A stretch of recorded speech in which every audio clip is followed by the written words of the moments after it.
எல்லாரும் கரங்களை உயர்த்தி தேவனை நோக்கி பார்ப்போம். ஆண்டவரே, நான் ஆயத்தப்பட வேண்டும். நீர் பிரியப்படுகிறபடி நான் ஆயத்தப்பட வேண்டும். இந்த கர்த்தருடைய சபை ஒரு முன் மாதிரியாக இருக்கிறது என்று நீ சொல்லியிருக்கிறீரே ஆண்டவரே.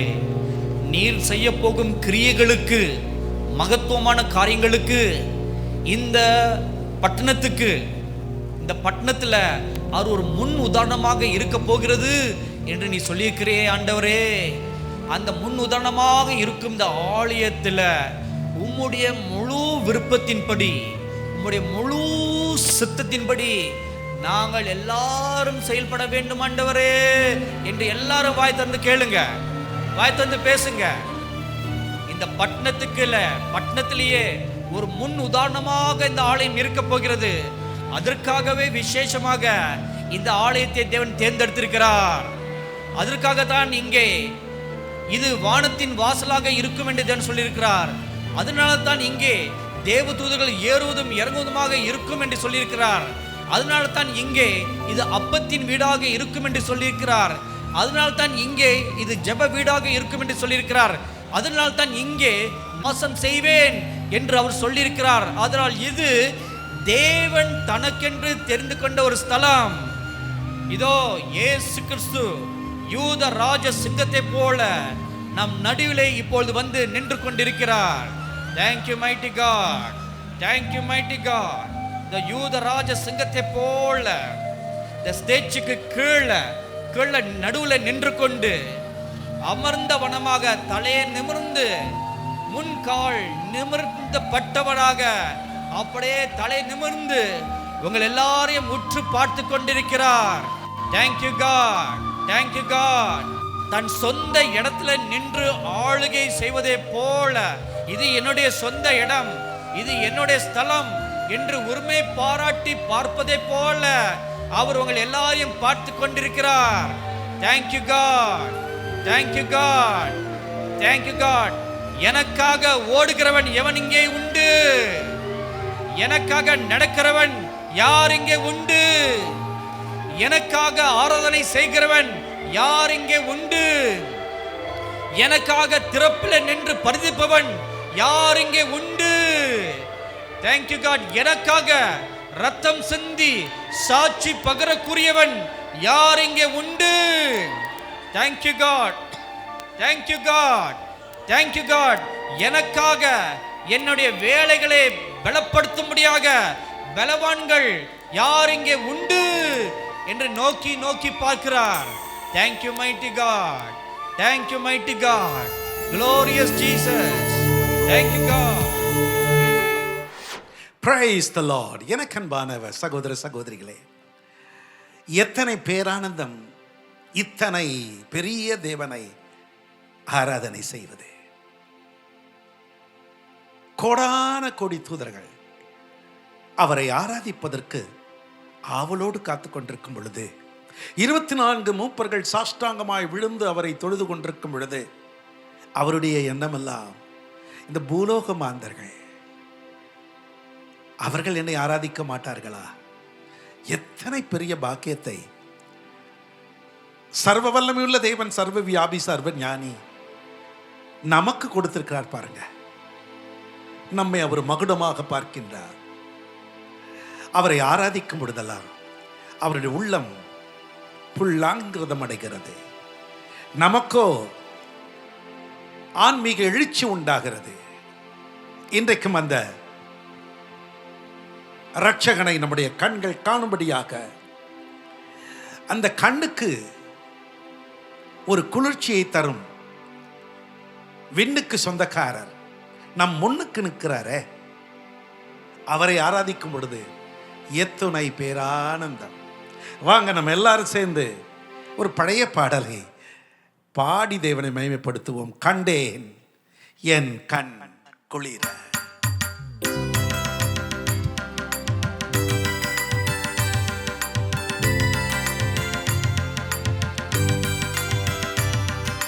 கண்டேன் என் கண் குளிர கர்த்தனை இன்று கண்டேன் என் கண் குளிர.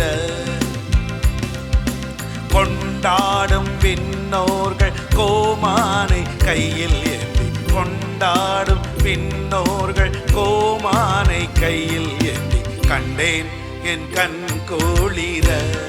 கர்த்தனை இன்று கண்டேன் என் கண் கோளிர.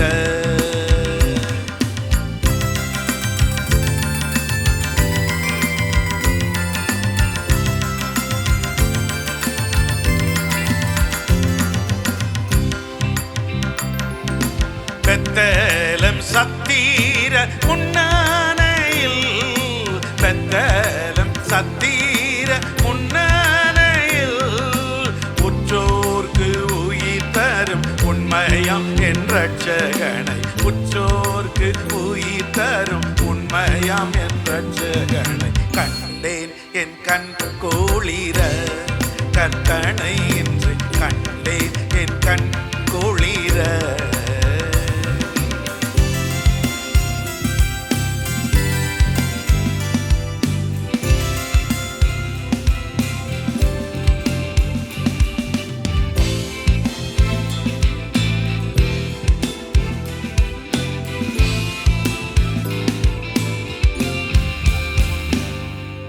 தேவாதி தேவனை தேவசேனை, தேவாதி தேவனை தேவசேனை ஓயாது தோத்தரிக்கும் ஒப்பு நீக அற்றவனை. ஓயாது தோத்தரிக்கும் ஒப்பு நீக அற்றவனை கண்டேன் என் கண் கோளிர.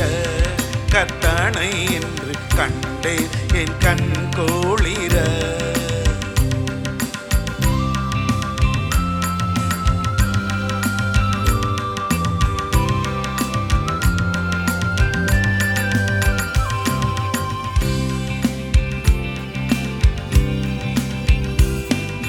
பார்வேந்தர் தேடி வரும் பக்தர் பரணை, பார்வேந்தர் தேடி வரும் பக்தர் பரணை ஆவேந்தர் அடி தொழும் அன்பனை என் இன்பனை.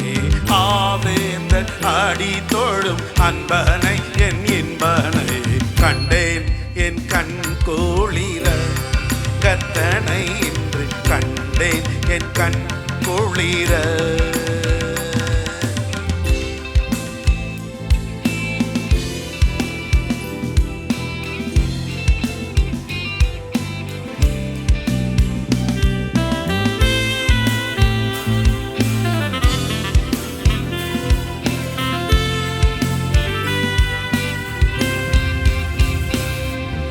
முத்தோழி கர்த்தாவாம் முன்னவனை, முத்தோழி கர்த்தாவாம் முன்னவனை இத்தாரை மீட்க என்னை நடத்தி வந்த மன்னவன். இத்தாரை மீட்க என்னை நடத்தி வந்த மன்னவன் கண்டேன் என் கண் கோளிர. கர்த்தனை இன்று கண்டேன் என் கண் கோளிர.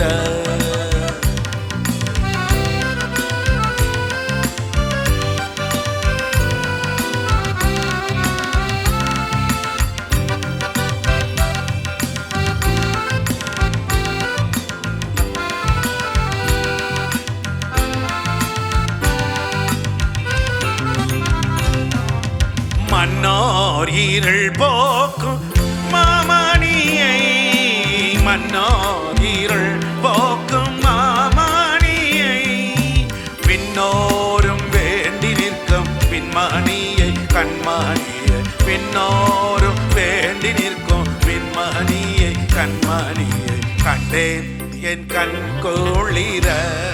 கர்த்தனை என்று கண்டேன் என் கண் கோளிர.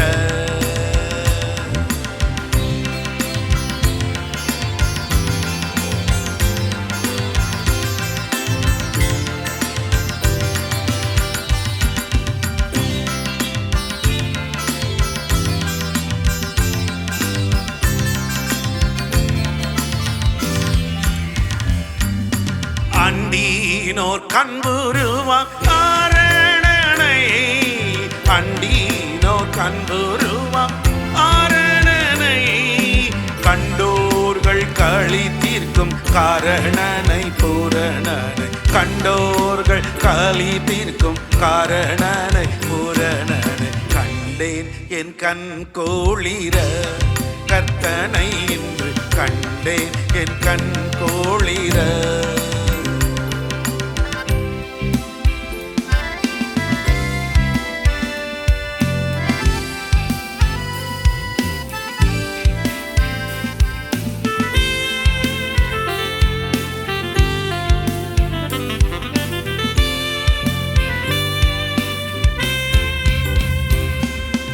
அன்னையாம் கண்ணியும் ஐயனுடன் அன்னையாம் கண்ணியும் ஐயனுடன் முன்னறிய பசுவின் புள்ளனையில் உன்னழகை முன்னறிய பசுவின் புள்ளனையில் உன்னழகை கண்டேன் என் கண் கோளிர கர்த்தனை என்று கண்டேன் என் கண் கோளிர.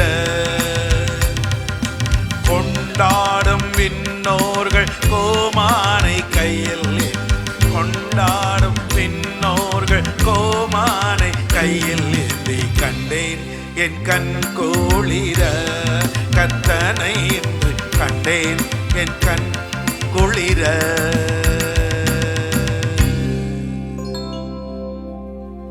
என்ன பெரிய பாக்கியம்! அன்னை மரியாளுக்கு அந்த பாக்கியம் கிடைத்தது. அன்பர் யோசிப்புக்கு அந்த ஸ்லாக்கியம் கிடைத்தது. நாட்டில் ஒரு மூலையில் நாட்டின் ஒரு பகுதியில் மேய்த்து கொண்டிருந்த ஆட்டு இடையர்களுக்கு அந்த பாக்கியம் கிடைத்தது. அதற்கு பின்புதான் மற்றவர்களுக்கு. கண்டவர்கள் வியந்தனர். அவருடைய அன்பை எண்ணி அவருடைய தாழ்மையை எண்ணி என்னை மீட்க வந்த இந்த இயேசு அவருடைய கிருபையினால் தான் நான் இன்றைக்கு வாழ்ந்து கொண்டிருக்கிறேன். எனக்கு கிருபை அளிக்கும்படியாக தாழ்மையை தரித்து இப்பூவுலக்கு வந்த அந்த பெருமான் இப்பூவுலகிற்கு இந்த பூமிக்கு வந்த அந்த மாபெரும் அண்ணலின் அன்பை என்னவென்று சொல்லுவேன்? கிருபை. தகுதி இல்லாதவர்களுக்கு தேவன் காட்டும் இரக்கத்திற்கு பெயர் கிருபை. வானத்திற்கும் பூமிக்கும் எவ்வளவு தூரமோ அவருக்கு பயப்படுவர்கள் மேல் அவருடைய கிருபை இருக்கான். அந்த கிருபைக்கு எல்லை என்பதே கிடையாதாம். அதனால தான் ஒரு பக்தன் பாடும்போது எல்லை இல்லாத கிருபை அது என்னை சூழ்ந்து கொள்ளுகிறது என்று பாடினார். இந்த நாளிலும் அந்த கிருபை உங்களையும் என்னையும் சூழ்ந்து கொள்வதற்கு என்ன நாம் செய்யலாம்? அவர் பாதத்தில் வந்து அமர்ந்து, தகப்பனே, நான் நிற்பதும் நிர்மூலமாகாமல் நிற்பதும் உங்க கிருபப்பா, அந்த கிருபையை எனக்கு தாரும், அந்த கிருபையினால் என்னை அலங்கரியும். எல்லை இல்லா கிருபை.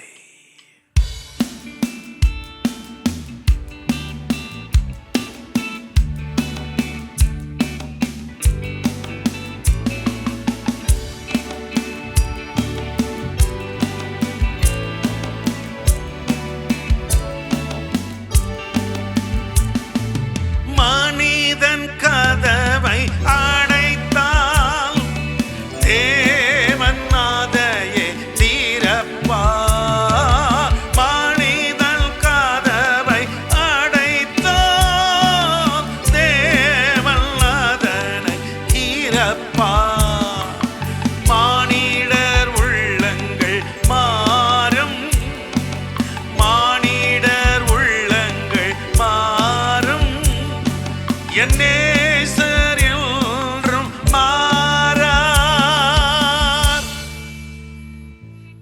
நேசர் என்றும் மாற எல்லை இல்லா கிருபை என்னை சூழ்ந்து கொள்ளும். எல்லை இல்லா கிருபை என்னை சூழ்ந்து கொள்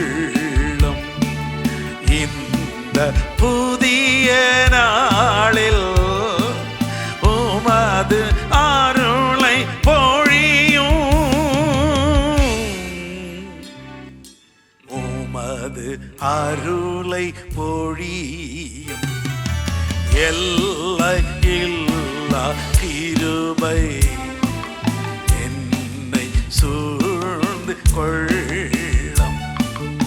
எல்லையில்லா கிருபை என்னை சூழ்ந்து கொள்ளும். இந்த புதிய நாளில் உமது அருளை பொழியும். உமது அருளை பொழியும் எல்லையில்லா கிருபை என்னை சூழ்ந்து கொள்ளும்.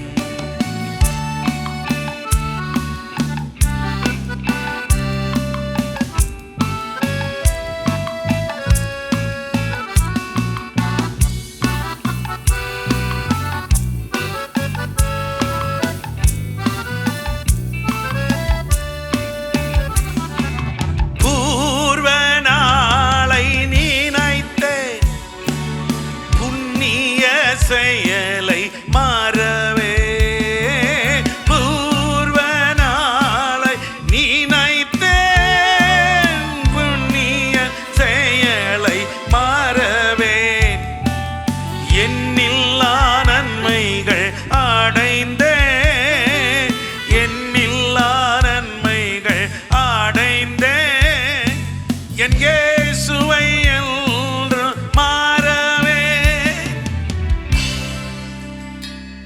என் இயேசுவை என்றும் மறவேன். எல்லையில்லா கிருபை என்னை சூழ்ந்து கொள்ளும். எல்லையில்லா கிருபை என்னை சூழ்ந்து கொள்ளும். நெஞ்சம் நொந்த போதே தஞ்சம் தந்த தேவன் அவர். நான் வாடி நின்ற போது என்னை தேடி வந்த தேவன்.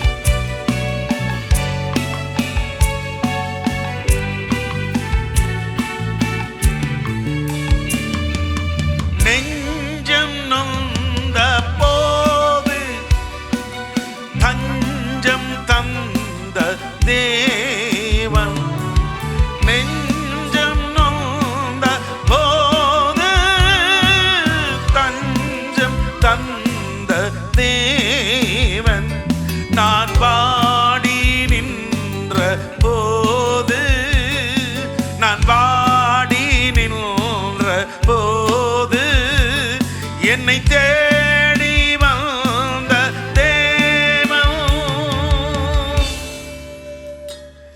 என்னை தேடி வந்த தேவன். எல்லையில்லா கிருபை என்னை சூழ்ந்து கொள்ளும். எல்லையில்லா கிருபை என்னை சூழ்ந்து கொள்ளும். வீசும் புயலின் நடுவிலே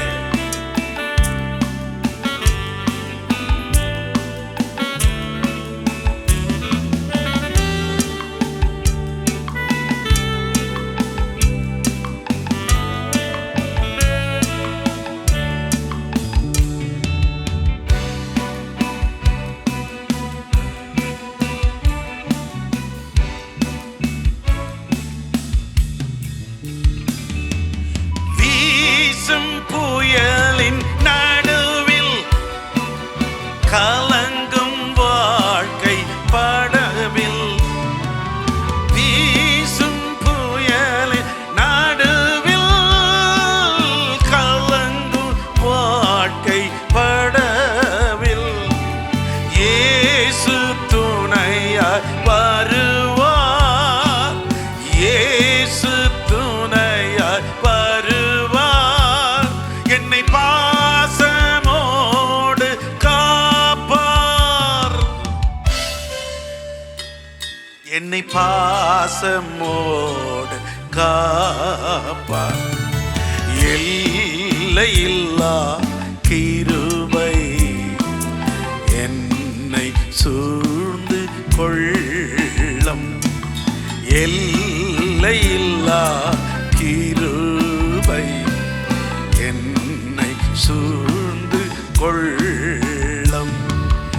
இந்த புதிய நாளில் உமது அருளை பொழியும்.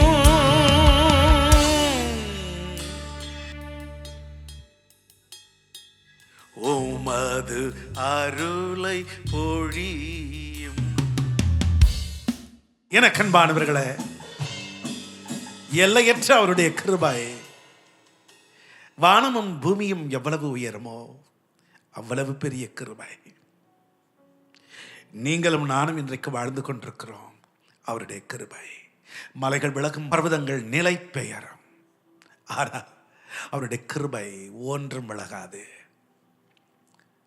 அந்த கிருபையை பெற்றுக்கொள்ள என்ன செய்யணுமா?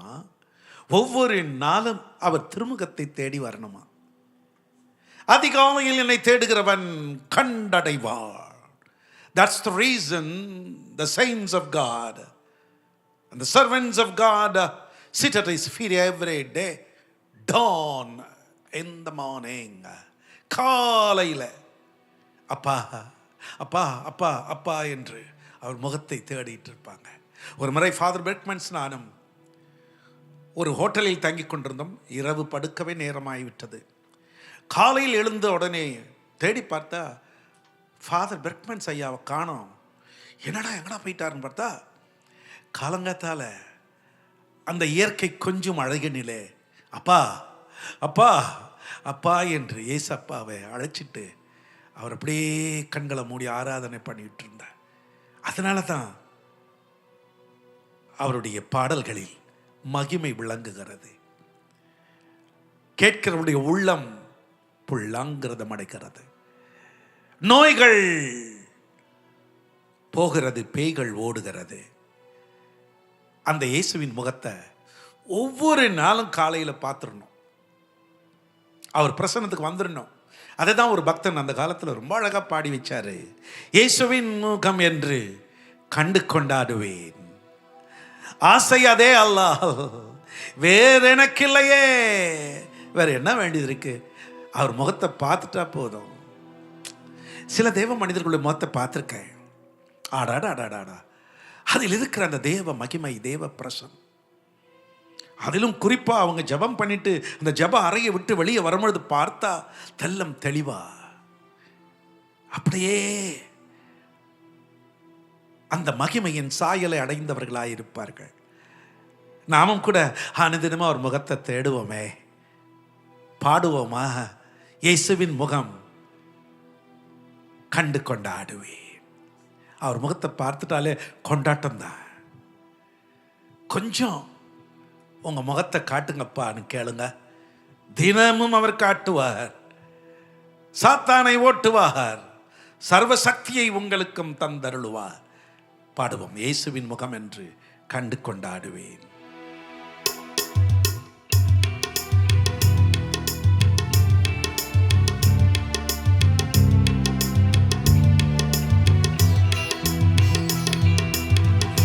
நீரனை நேசித்த நேசம் நினைக்கையில், நீரனை நேசித்த நேசம் நினைக்கையில், இதற்கிணையாக நான் என்ன செய்திடலாம்?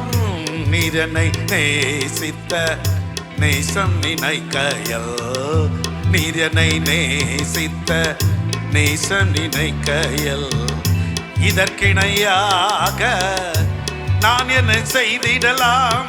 பரமபிதாவண்டை பரத்தில் உட்கார்ந்திட, பரமபிதா அண்டை பரத்தில் உட்கார்ந்திட, பாரில் கழிப்பதில் நாட்கள் அதிகமோ.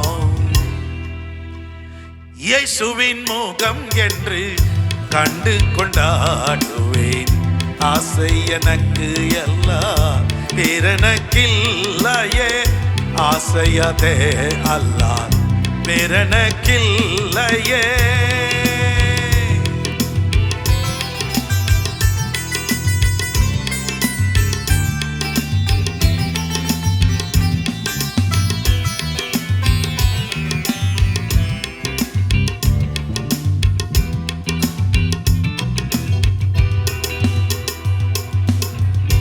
என் கிரீடம் வேறு யாரும் எடுக்காமல், என் கிரீடம் வேறு யாரும் எடுக்காமல், உம் சித்தம் போல் என்னை ஓட செய்திடுமே. என் கிரீடம் வேறு யாரும் எடுக்காமல், உம் சித்தம் போல் என்னை ஓட செய்திடுமே. நல்ல போர் செய்து வேலை முடித்திட, நல்ல போர் செய்து வேலை முடித்திட, வல்லவனே தினம் சக்தி நீ நல்கிடும். இயேசுவின் முகம் என்று கண்டு கொண்டாடுவேன். ஆசை எனக்கு அல்ல எனக்கில்லையே, ஆசை அதே அல்ல எனக்கில்லையே.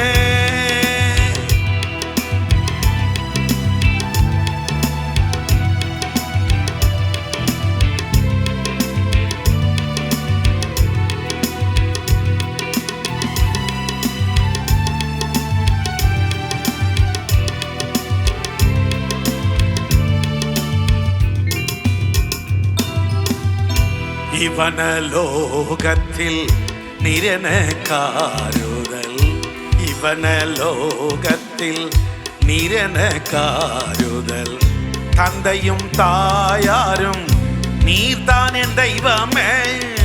இவனலோகத்தில் நிரனக்காருதல், இவனலோகத்தில் நிரனக்காருதல், தந்தையும் தாயாரும் நீதான் என் தெய்வமே.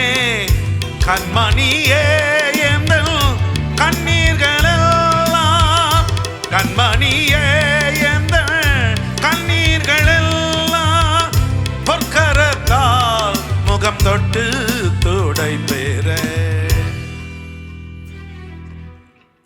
இயேசுவின் முகம் என்று கண்டு கொண்டாடுவேன்.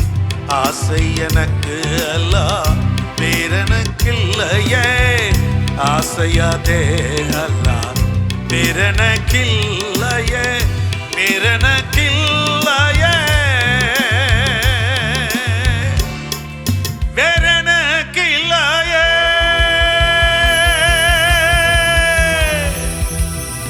அந்த இயேசுவின் முகத்தை இந்த பூமியிலே காணத் தந்த அன்பு தந்தையே, உமக்கு எத்தனை நாவுகள் கொண்டு தோத்தரித்தாலும் போதாது. We love you, Jesus. What a privilege. Worship a living and a loving Savior. Oh Lord my God. Our hearts are bubbling with joy. என் நெஞ்சமே, அவரை பாடாமல் நீ யாரை பாடுவப்பா? அவரை பாடுங்கள். Oh Lord my God, when I awesome wonder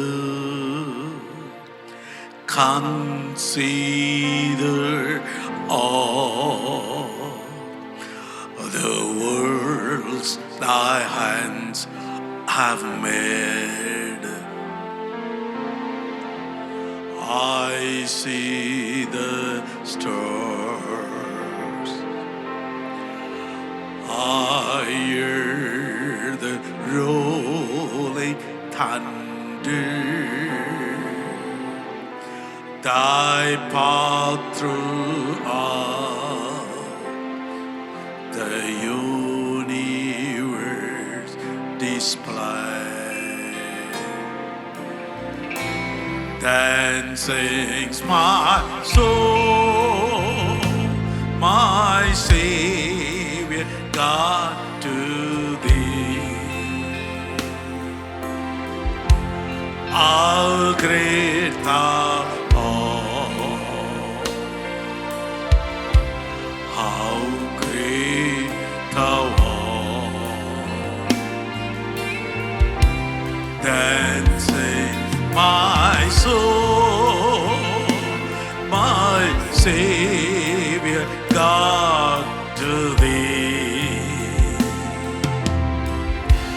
how great thou art, how great thou art.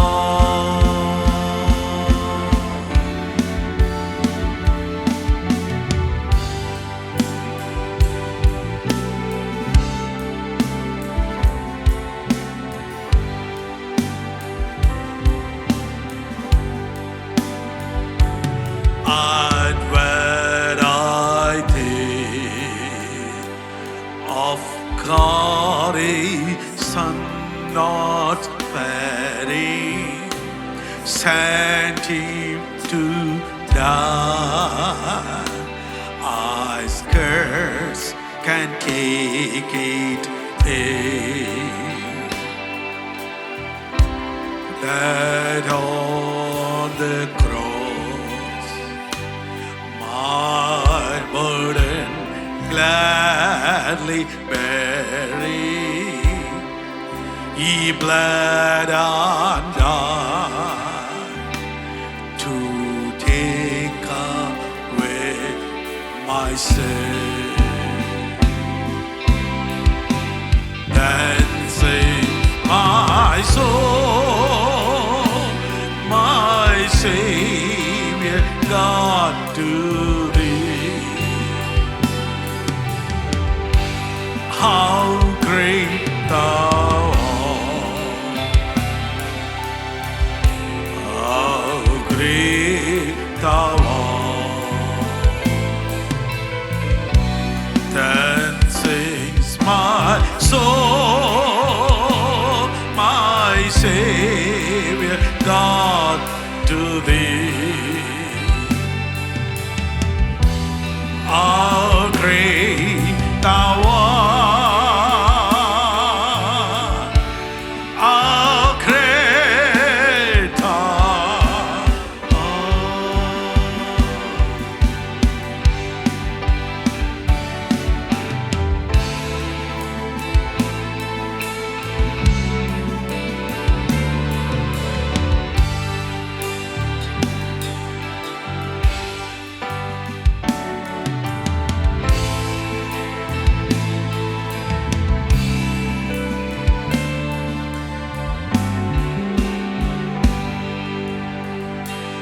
when Christ shall come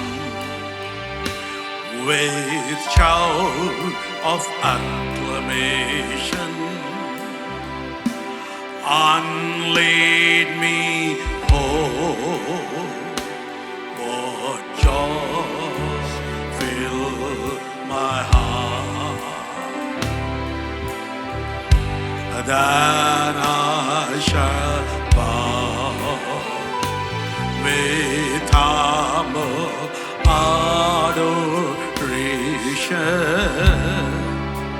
and then proclaim, my God, how great thou art. Everybody sing together.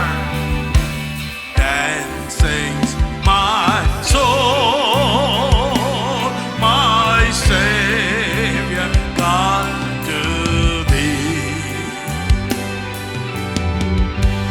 How great thou art,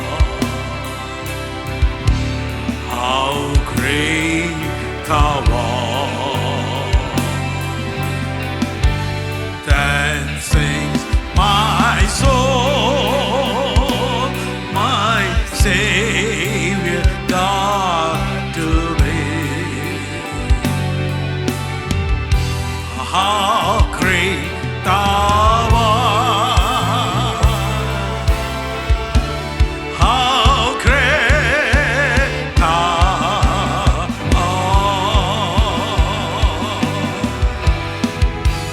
Then sing my soul, my Savior God to thee.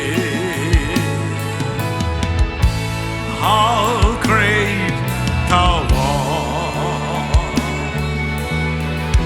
how great thou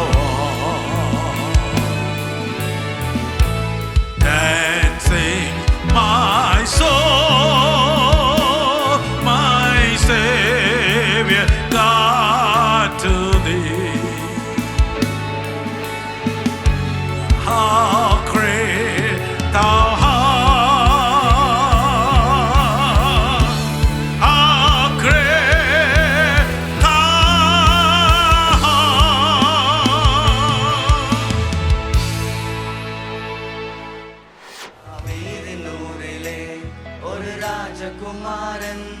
என்னையால வந்தவர் என் நேசகுமாரன்.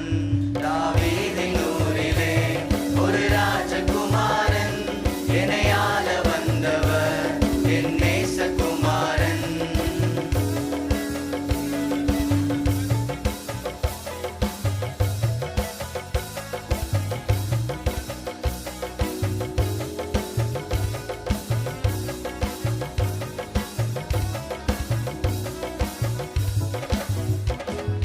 சாரோனின் ரோஜா அவர் lily புஷ்பமே, சாரோனின் ரோஜா அவர் lily புஷ்பமே. அந்த அழகை சொல்லி புகழ என் வார்த்தை போதாது, அந்த அழகை சொல்லி புகழ என் வார்த்தை போதாது. தாவீதின் ஊரிலே ஒரு ராஜகுமாரன், என்னையால வந்தவர் என் நேசகுமாரன்.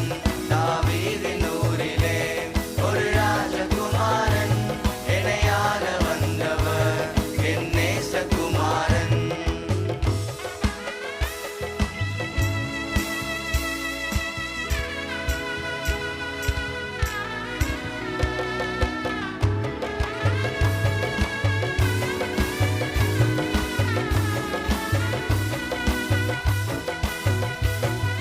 நமக்காக மரிக்கவே அந்த குழந்தை பிறந்தது, நமக்காக மரிக்கவே அந்த குழந்தை பிறந்தது.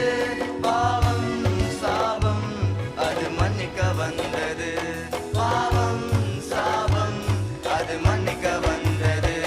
தாவீதின் ஊரிலே ஒரு ராஜகுமாரன், என்னையால வந்தவர் என் நேசகுமாரன். தாவீதின் ஊரிலே ஒரு ராஜகுமாரன், என்னையால வந்தவர் என் நேசகுமாரன்.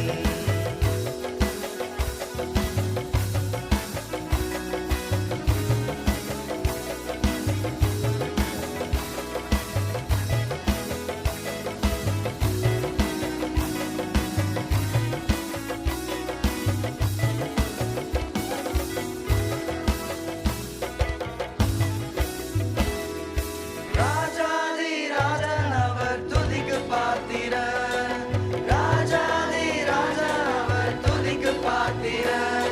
துதி செய்து தேவதேவனை ஆராதனை செய்வோம், துதி செய்து தேவதேவனை ஆராதனை செய்வோம். தாவீதின் ஊரிலே ஒரு ராஜகுமாரன், என்னையால வந்தவர் என் நேசகுமாரன். தாவீதின் ஊரிலே ஒரு ராஜகுமாரன், என்னையால வந்தவர் என் நேசகுமாரன். தாவீதின் ஊரிலே ஒரு ராஜகுமாரன், என்னையால வந்தவர் என் நேசகுமாரன். தாவீதின் ஊரிலே ஒரு ராஜகுமாரன், என்னையால வந்தவர் என் நேசகுமாரன்.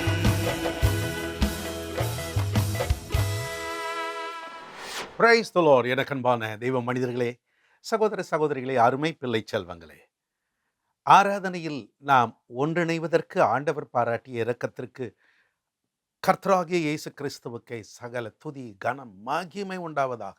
தெய்வ மனிதனம் தீர்க்கதரிசியுமான கனத்துக்குரிய ஐயா சாது சுந்தர் செல்வராஜ் அவர்கள் பரந்த உள்ளத்தோடு ஒரு சிறந்த ஆராதனை உங்களுக்கு வேண்டும் என்பதற்காக இப்படி ஒரு வாய்ப்பை ஏற்படுத்தி தந்தார்கள். கர்த்தர் அவர்களை ஆசீர்வதிக்கட்டும்.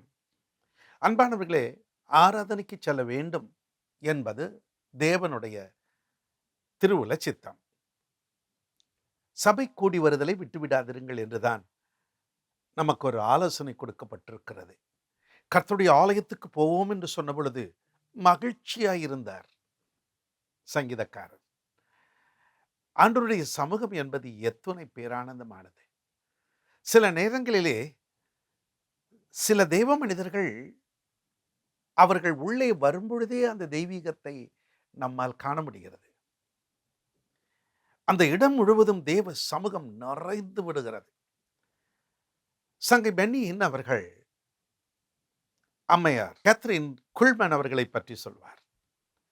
அவர்கள் கூட்டத்திற்கு வருவதற்கு முன்பதாகவே அவர்கள் வரப்போகிற அந்த அரங்கம், அவர்கள் எங்கே வரப்போகிறார்களோ அந்த இடம் முழுவதும் முன்னமே நிரம்பி விடுமா மக்களால்.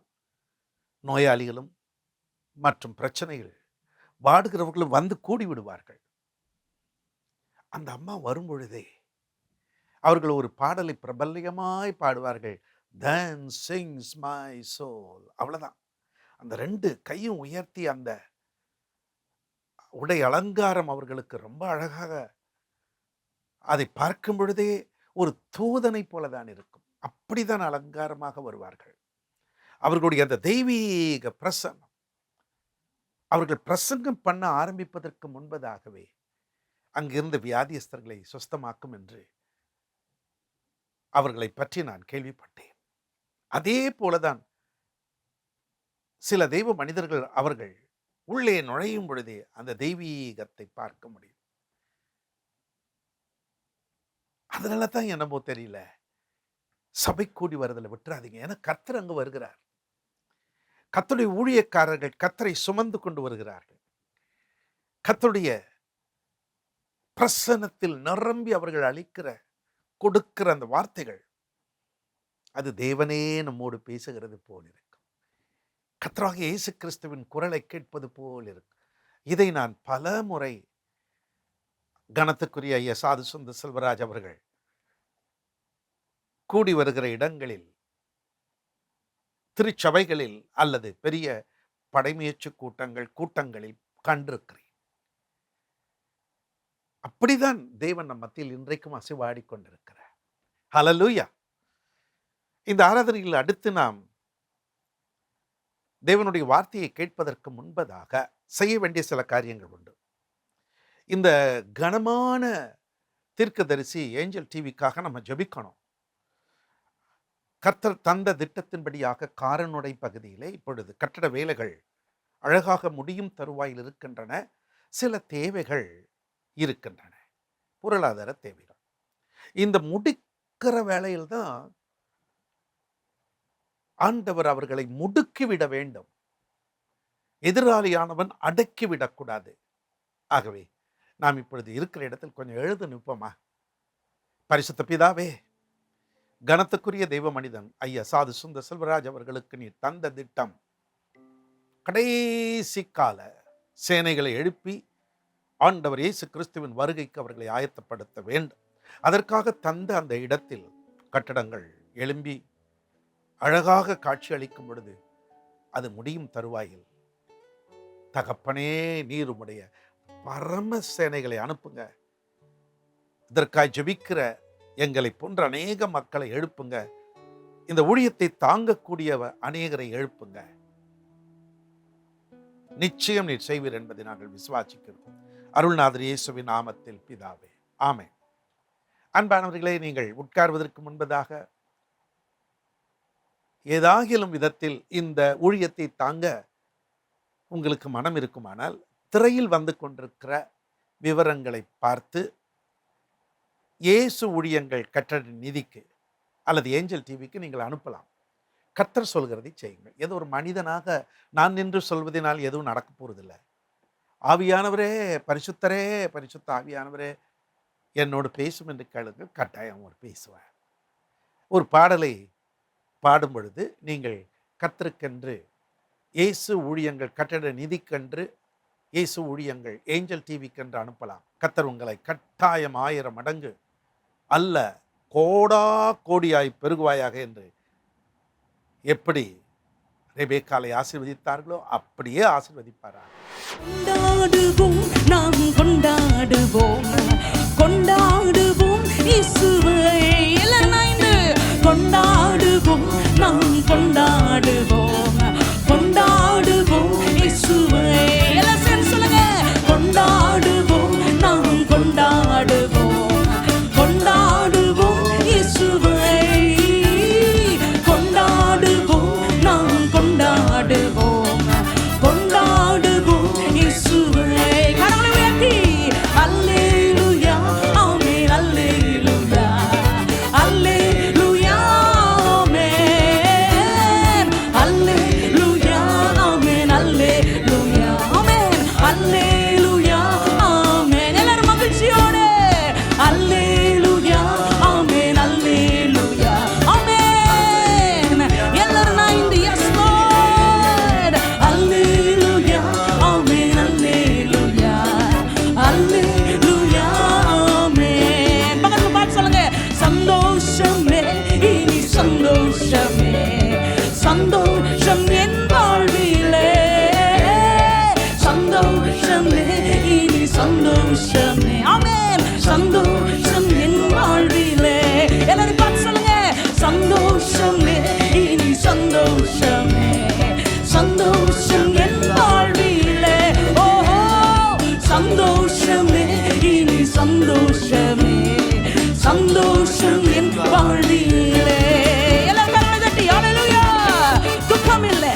வேளையிலே துக்கம் இல்லை, நீ துயரம் இல்லை, ஆனந்தம் என் வாழ்விலே. துக்கம் இல்லை, நீ துயரம் இல்லை, ஆனந்தம் என் வாழ்விலே. ஓ துக்கம் இல்லை, நீ துயரம் இல்லை, ஆனந்தம் என் வாழ்விலே. துக்கம் இல்லை, நீ துயரம் இல்லை, ஆனந்தம் என் வாழ்விலே. அல்லேலூயா, அல்லேலூயா, ஆமென், அல்லேலூயா, அல்லேலூயா, ஆமென், அல்லேலூயா, ஆமென், அல்லேலூயா, அல்லேலூயா, ஆமென். எல்லாரும் நான் yes Lord, எல்லாரும் மகிழ்ச்சியோடு ஹalleluya தேவனை ஆர்ப்பரித்து கொண்டாடுவோமோ. அவர் வருகையை என்னத்திற்குனா நம்ம பயத்தெல்லாம் போக்கும்படியாக, நம்ம வியாதியெல்லாம் நீக்கும்படியாக, நம்ம வருத்தத்தெல்லாம் சுமக்கும்படியாக, நமக்கு ஆரோக்கியத்தை தரும்படியாக ஆண்டவராக இயேசு கிறிஸ்து இந்த பூலோகத்துக்கு வந்தார். வாங்க மக்களே, நம்மெல்லாம் இணைந்து அவருடைய வருகையின் நோக்கத்தை நிறைவேற்றும்படியாக. அப்பா இனி எங்க வாழ்க்கையில வியாதி இல்லை, வருத்தம் இல்லை என்று சொல்லுவோமா? எல்லாரும் இணைந்து yes Lord. வியாதி இல்லை, இனி வருத்தம் இல்லை, ஆரோக்கியம் என் வாழ்விலே. ஓ வியாதி இல்லை, இனி வருத்தம் இல்லை, ஆரோக்கியம் என் வாழ்விலே. சொல்லுங்க ஆமென். வியாதி இல்லை, இனி வருத்தம் இல்லை, ஆமென், ஆரோக்கியம் என் வாழ்விலே. வியாதி இல்லை, இனி வருத்தம் இல்லை, ஆரோக்கியம் என் நாளிலே. அல்லேலூயா. வியாதி இல்லை, இனி வருத்தம் இல்லை, ஆரோக்கியம் என் வாழ்விலே.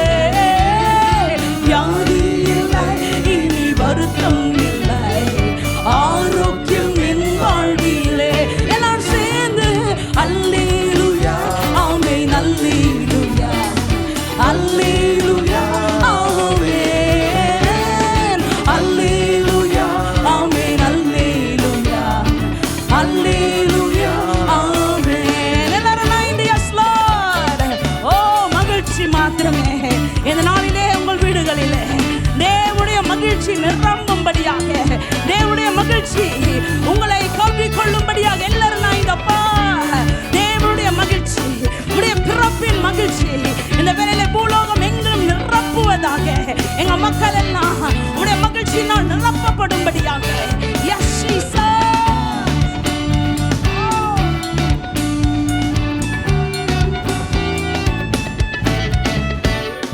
மகிழ்ச்சியே, ஓ மகிழ்ச்சியே, மகிழ்ச்சி என் வாழ்விலே. மகிழ்ச்சியே, ஓ மகிழ்ச்சியே, மகிழ்ச்சி என் வாழ்விலே. எல்லாம் இணைந்து மகிழ்ச்சியே, ஓ மகிழ்ச்சியே, மகிழ்ச்சி என் வாழ்விலே. ஓஹோ மகிழ்ச்சியே, ஓ மகிழ்ச்சியே, மகிழ்ச்சி என் வாழ்விலே. ஓ அல்லேலூயா, ஆமென், அல்லேலூயா, அல்லேலூயா, ஆமென், அல்லேலூயா. எல்லாரும் மகிழ்ந்து இந்த வேளையில நீங்க இருக்கிற இடங்களில் எல்லாம் தேவனுடைய மகிழ்ச்சி உங்களை நிரப்பும்படியாக, நீங்க இருக்கிற சூழ்நிலையில அவருடைய வருகையின், அவருடைய பிறப்பின் மகிழ்ச்சி உங்கள் இல்லங்களை நிரப்பும்படியாக இந்த வேளையில தேவனுடைய மகிழ்ச்சியினால் நிரம்பி மகிழ்ச்சியே, மகிழ்ச்சியே, மகிழ்ச்சி என் வாழ்விலே. எல்லாரும் சேர்ந்து அல்லேலூயா, ஆமென், அல்லேலூயா, அல்லேலூயா, ஆமென், அல்லேலூயா, ஆமென், அல்லேலூயா, அல்லேலூயா, ஆமென், அல்லேலூயா. Oh, in the name of Jesus. எல்லாரும் இந்த வேளையில ஒரு அறிக்கையாக ஓ பிரகடனப்படுத்துவோமா? எங்கெல்லாம் அழுகை இருக்குதோ, எங்கெல்லாம் அலறல் இருக்கிறதோ, எங்கெல்லாம் ஆறுதலற்ற நிலைமை இருக்கிறதோ அந்த இடத்தெல்லாம் பார்த்து சொல்லுங்க, இயேசுவின் நாமத்தினாலே இந்த நாளிலே தேவனுடைய நாமத்தினாலே ஒரு அழுகை இருக்கக்கூடாது, எந்த ஒரு அலறல் சத்தமும் இல்லாதபடிக்கு இந்த வேளையில தேவனுடைய ஆறுதல் இறங்கும்படியாக அழுகை இல்லை, இனி அலறல் இல்லை, ஆறுதல் என் வாழ்விலே. அழுகை இல்லை, இனி அலறல் இல்லை, ஆறுதல் என் வாழ்விலே. ஓ, அழுகை இல்லை, இனி அலறல் இல்லை, ஆறுதல் என் வாழ்விலே. அழுகை இல்லை, இனி அலறல் இல்லை, ஆறுதல் என் வாழ்விலே. ஓ, அல்லேலூயா, ஆமென், அல்லேலூயா, ஆமென், அல்லேலூயா, ஆமென். திக்ரஸ்தமா சொல்லுங்க. எல்லா இடங்களிலும் இந்த ஆண்டு எங்கெல்லாம் அழுகை இருந்ததோ, எங்கெல்லாம் அலறல் சத்தம் கேட்டீங்களோ, அந்த இடத்துலலாம் எஸ் லார்ட், அல்லேலூயா, ஆமென், அல்லேலூயா, ஆமென், அல்லேலூயா, ஆமென். ஓ, அல்லேலூயா, ஆமென், அல்லேலூயா, அல்லேலூயா, ஆமென். அன்பர்களே, நாம் இப்பொழுது தேவனுடைய வார்த்தைக்கு நேராக செல்ல போகிறோம். பாஸ்டர் சாரா ராஜன் ஜான் அவர்கள் உங்களுக்காக ஒரு நல்ல செய்தியை கொண்டு வந்திருக்கிறார்கள். கேளுங்கள். கர்த்தர் உங்களை ஆசீர்வதிப்பார். இருக்கிற இடங்களை எல்லாம் நல்ல வசதியாக அமர்ந்து கொள்ளுங்க. தேவன் உங்களோடு பேசட்டும். எனக்கு அன்பான சகோதர சகோதரிகளே, இந்த ஆராதனையில் எங்களோடு இணைந்திருக்கிற உங்கள் ஒவ்வொருவரையும் ஆண்டவராகிய இயேசு கிறிஸ்துவின் நாமத்தினாலே வாழ்த்தி வரவேற்கிறோம்.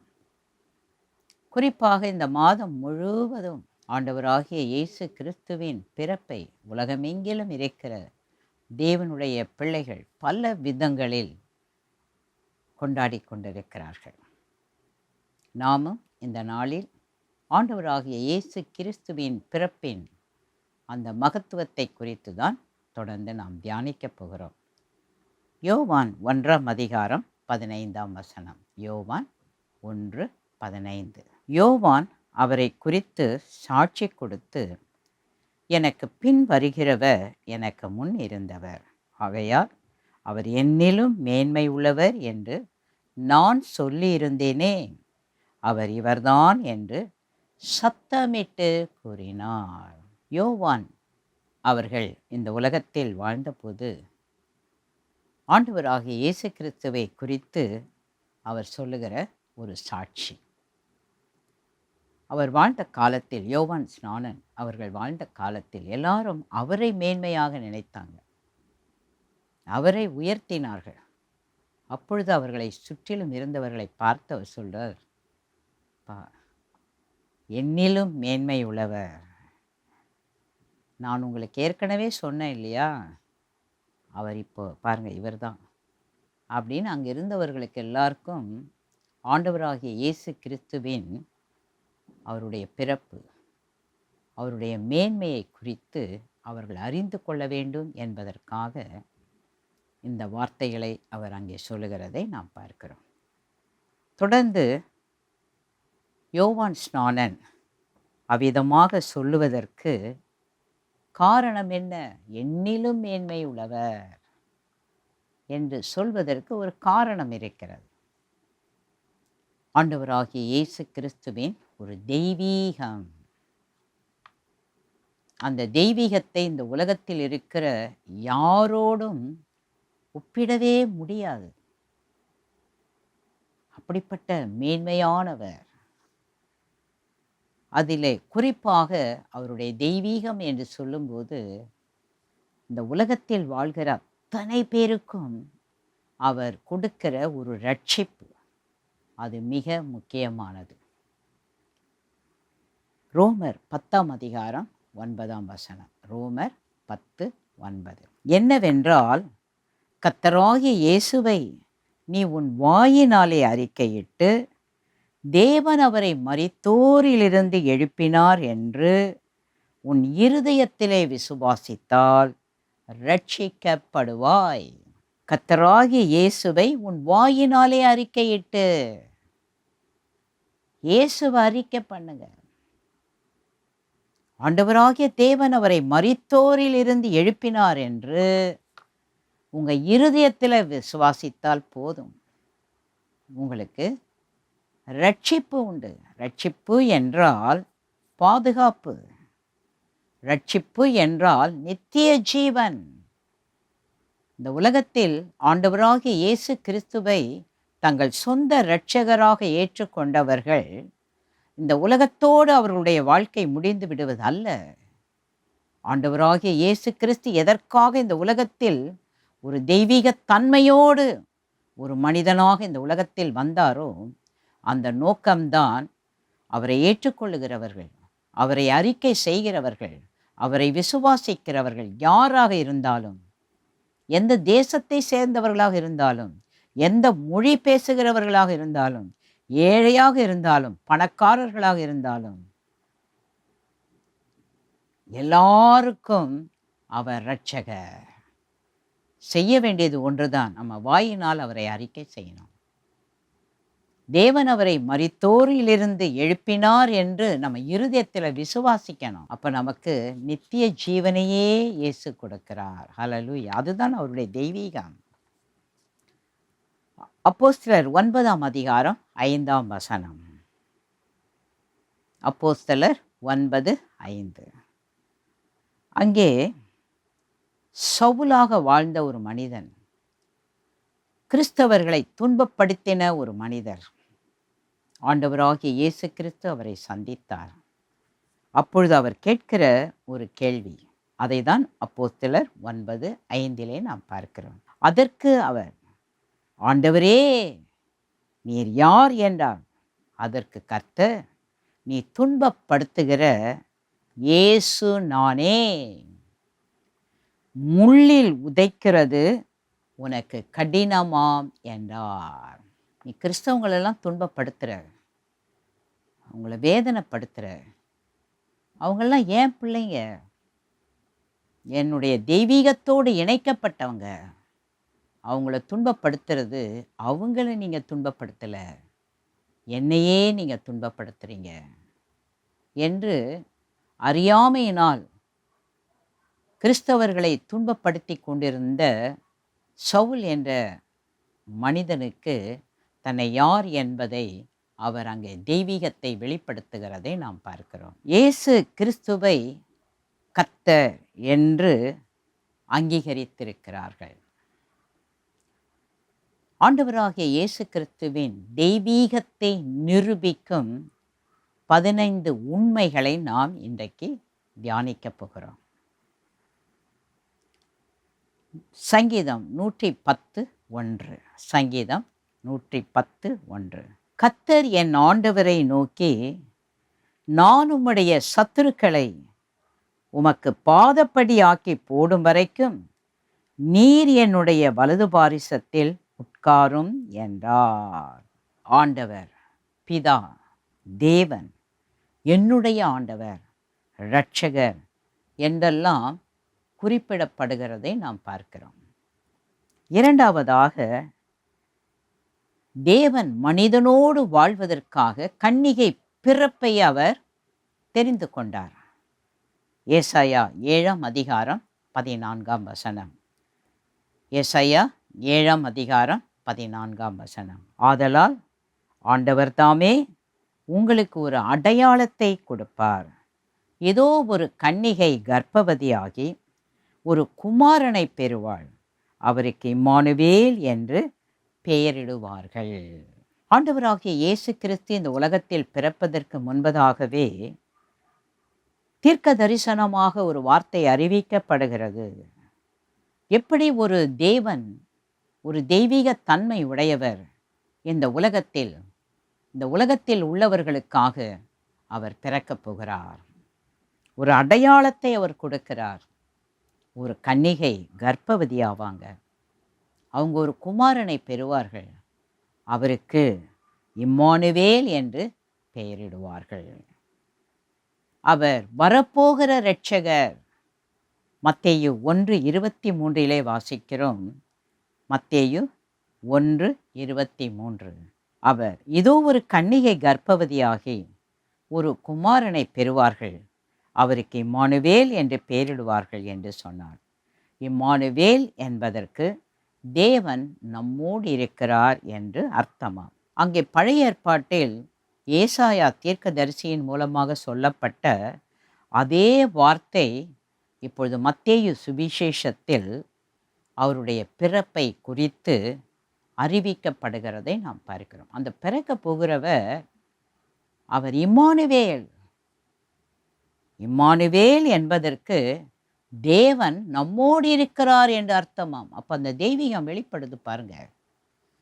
இந்த உலகத்தில் ஒரு சாதாரணமான குழந்தையாக அவர் பிறக்கவில்லை. இந்த உலகத்தில் இருக்கிறவர்கள் தேவனோடு கூட இணைந்திருக்கும்படியான ஒரு தெய்வீகத்தை உண்டாக்கக்கூடிய ஒரு பிறப்பு தான் இயேசு கிறிஸ்துவினுடைய பிறப்பு என்பதை நாம் பார்க்கிறோம். அது பெத்லகேமில் அப்படியே நிறைவேறியது. மூன்றாவதாக மேசியா, ஆண்டவராகிய இயேசு கிறிஸ்துவுக்கு தெய்வீக நாமங்கள் தீர்க்க தரிசனமாக கொடுக்கப்பட்டது. அவர் தெய்வீக தன்மை உடையவர் என்பது அவருக்கு கொடுக்கப்பட்ட நாமங்களின் மூலமாக நாம் அறிந்து கொள்ளுகிறோம். ஏசாயா 9ஆம் அதிகாரம் 6ஆம் வசனம் 7ஆம் வசனம். நமக்கு ஒரு பாலகன் பிறந்தார், நமக்கு ஒரு குமாரன் கொடுக்கப்பட்டார், கர்த்தத்துவம் அவர் தோளின் மேல் இருக்கும், அவர் நாமம் அதிசயமானவர், ஆலோசனை கர்த்தர், வல்லமையுள்ள தேவன், நித்திய பிதா, சமாதான பிரபு எனப்படும். தாவீதின் சிங்காசனத்தையும் அவருடைய ராஜ்யத்தையும் அவர் திடப்படுத்தி அதை இது முதற்கொண்டு என்றென்றைக்கும் நியாயத்தினாலும் நீதியினாலும் நிலைப்படுத்தும்படிக்கு அவருடைய கர்த்தத்துவத்தின் பெருக்கத்துக்கும் அதன் சமாதானத்துக்கும் முடிவில்லை. சேனைகளின் கர்த்தருடைய வைராக்கியம் இதை செய்யும். வாசித்த இந்த தேவனுடைய வார்த்தைகளில் தேவனாகிய கர்த்தர் ஒருவரே இந்த நாமங்களுக்கு உரியவர், அதிசயமானவர். வேற யாரும் இந்த உலகத்தில் அதிசயமானவங்களே கிடையாது. ஆண்டவராகிய இயேசு கிறிஸ்து ஒருவர்தான் உண்மையான கர்த்தர். அவர் ஒருவர்தான் அதிசயமானவர். லூக்கா 18ஆம் அதிகாரம் 19ஆம் வசனம். அதற்கு இயேசு, நீ என்னை நல்லவன் என்று சொல்வானேன், தேவன் ஒருவர் தவிர நல்லவன் ஒருவனும் இல்லையே.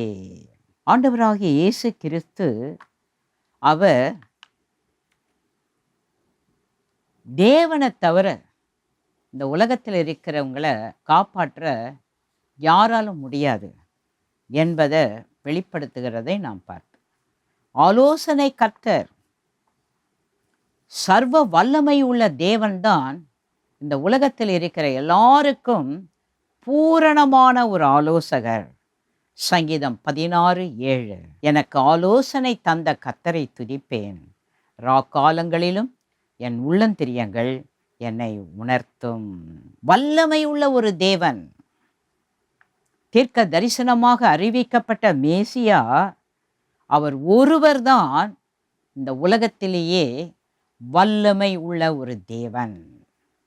நித்திய பிதா, யோவான் 10:30 வாசிக்கிறோம், நானும் பிதாவும் ஒன்றாயிருக்கிறோம். ஆண்டவராகிய இயேசு கிறிஸ்துவே சொல்லுகிறார், நானும் என்னுடைய பிதாவும் ஒன்றாயிருக்கிறோம். இந்த வார்த்தையில் இயேசு மனிதனாக பிறந்தார், ஆனால் இயேசு தேவனால் இந்த உலகத்தில் பிறந்தவர் அல்ல, பிதாவினால் கொடுக்கப்பட்டவர். கொடுத்தார், நமக்காக கொடுத்தார். அதனால அவர் எப்பொழுதுமே இருக்கிறவர். அங்கே பிதாவோடு இருந்தார், இங்கே நமக்காக அவர் கொடுக்கப்பட்டார், எப்பொழுதும் அவரோடு கூட இருக்கிறார். அவருடைய தெய்வீகம், அதை யாராலும் மாற்ற முடியாது. நான்காவதாக, தீர்க்க தரிசனமாக அறிவிக்கப்பட்ட கிறிஸ்துவின் வருகை நித்தியத்திலிருந்து வந்தது. மத்தேயு 5ஆம் அதிகாரம் 2ஆம் வசனம். அப்பொழுது அவர் தமது வாயை திறந்து அவர்களுக்கு உபதேசித்து சொன்னது என்னவென்றால், நித்தியமாக சர்வத்தையும் ஆளுகிற அவர்தானே மேசியாவாக இரட்சகராக இருக்கிறார் என்பதை அவர் வாழ்ந்த நாட்களில் அவரை சூழ இருந்த ஜனங்கள், சீஷர்களுக்கெல்லாம் அவர் உபதேசிக்கிறதை நாம் அங்கே பார்க்கிறோம். ஐந்தாவதாக, கர்த்தர் கிறிஸ்து இருவரும் தங்கள் தனிப்பட்ட நாமங்களை நான் என்று கொடுக்கிறார்கள். அந்த தெய்வீகம் அங்கே வெளிப்படுகிறது. யாத்திராகமம் 3ஆம் அதிகாரம் 14ஆம் வசனம். யாத்திராகமம் 3ஆம் அதிகாரம் 14ஆம் வசனம். அதற்கு தேவன், இருக்கிறவராகவே இருக்கிறேன் என்று மோசேயினுடனே சொல்லி, இருக்கிறேன் என்பவர் என்னை உங்களிடத்துக்கு அனுப்பினார் என்று இஸ்ரவேல் புத்திரரோடு சொல்வாயாக என்றார். யோவான் 8ஆம் அதிகாரம் 58ஆம் வசனம். யோவான் 8:58. அதற்கு இயேசு, ஆபிரகாம் உண்டாகிறதற்கு முன்னமே நான் இருக்கிறேன் என்று மெய்யாகவே மெய்யாகவே உங்களுக்கு சொல்லுகிறேன் என்றார். குறிப்பிட்ட ஒரு பாவத்திற்கு சரியான மரண தண்டனையாக கல்லெறிந்து கொள்ள வேண்டும். அதைதான் லேவியராகமம் 24ஆம் அதிகாரம் 12ஆம் வசனத்திலிருந்து 16ஆம் வசனம் வரையிலும் வாசிக்கிறோம். லேவியராகமம் 24:12-16. கர்த்தரின் வாக்கினாலே தங்களுக்கு உத்தரவு வரும் மட்டும் அவனை காவல் படுத்தினார்கள். அப்பொழுது கர்த்தர் மோசேயை நோக்கி, தூஷித்தவனை பாளையத்துக்கு புறம்பே கொண்டு போ. கேட்டவர்கள் எல்லாரும் தங்கள் கைகளை அவன் தலையின் மேல் வைப்பார்களாக. பின்பு சபையார் எல்லாரும் அவனை கல்லறிய கடவர்கள். மேலும் நீ இஸ்ரவேல் புத்திரரை நோக்கி, எவனாகிலும் தன் தேவனை தூஷித்தால் அவன் தன் பாவத்தை சுமப்பான்.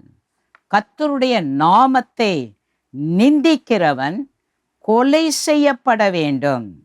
சபையார் எல்லாரும் அவனை கல்லறிய வேண்டும். பரதேசியானாலும் சுதேசியானாலும் கர்த்தரின் நாமத்தை தூஷிக்கிறவன் கொலை செய்யப்பட வேண்டும். இப்போ ஆண்டவராகிய இயேசு கிறிஸ்துவை தேவனாக, இரட்சகராக, மீட்பராக ஏற்றுக்கொள்ள முடியாத காலங்களில் ஆண்டவராகிய இயேசு கிறிஸ்து அவரை தூஷித்த போதிலும், அவரை அவமானப்படுத்தின போதிலும், அவருக்கு விரோதமாக பல காரியங்களை செய்த போதிலும், பிதாவாகிய தேவன் அவரை ஒரு தேவனாக, ஒரு பெரியவராக, பாவம் செய்யாத பரிசுத்தராக இந்த உலகத்திற்கு அவர் தொடர்ந்து வெளிப்படுத்தி கொண்டே இருக்கிறதை நாம் பார்க்கிறோம். அவர் பெரியவராக அவர் இருக்கிறார். பெரியவராக நான் இருக்கிறேன் என்பதற்கு உரியவர். ஆறாவதாக, ஆண்டவராகிய இயேசு கிறிஸ்து பாவங்களை மன்னிக்கிறவர். மார்க்கு 2ஆம் அதிகாரம் 5ஆம் வசனம். மார்க்கு 2ஆம் அதிகாரம் 5ஆம் வசனம். இயேசு அவர்கள் விசுவாசத்தை கண்டு திமிர்வாதக்காரனை நோக்கி, மகனே, உன் பாவங்கள் உனக்கு மன்னிக்கப்பட்டது என்றார். இந்த உலகத்தில் யாராலும் யாருடைய பாவத்தையும் மன்னிக்க முடியாது.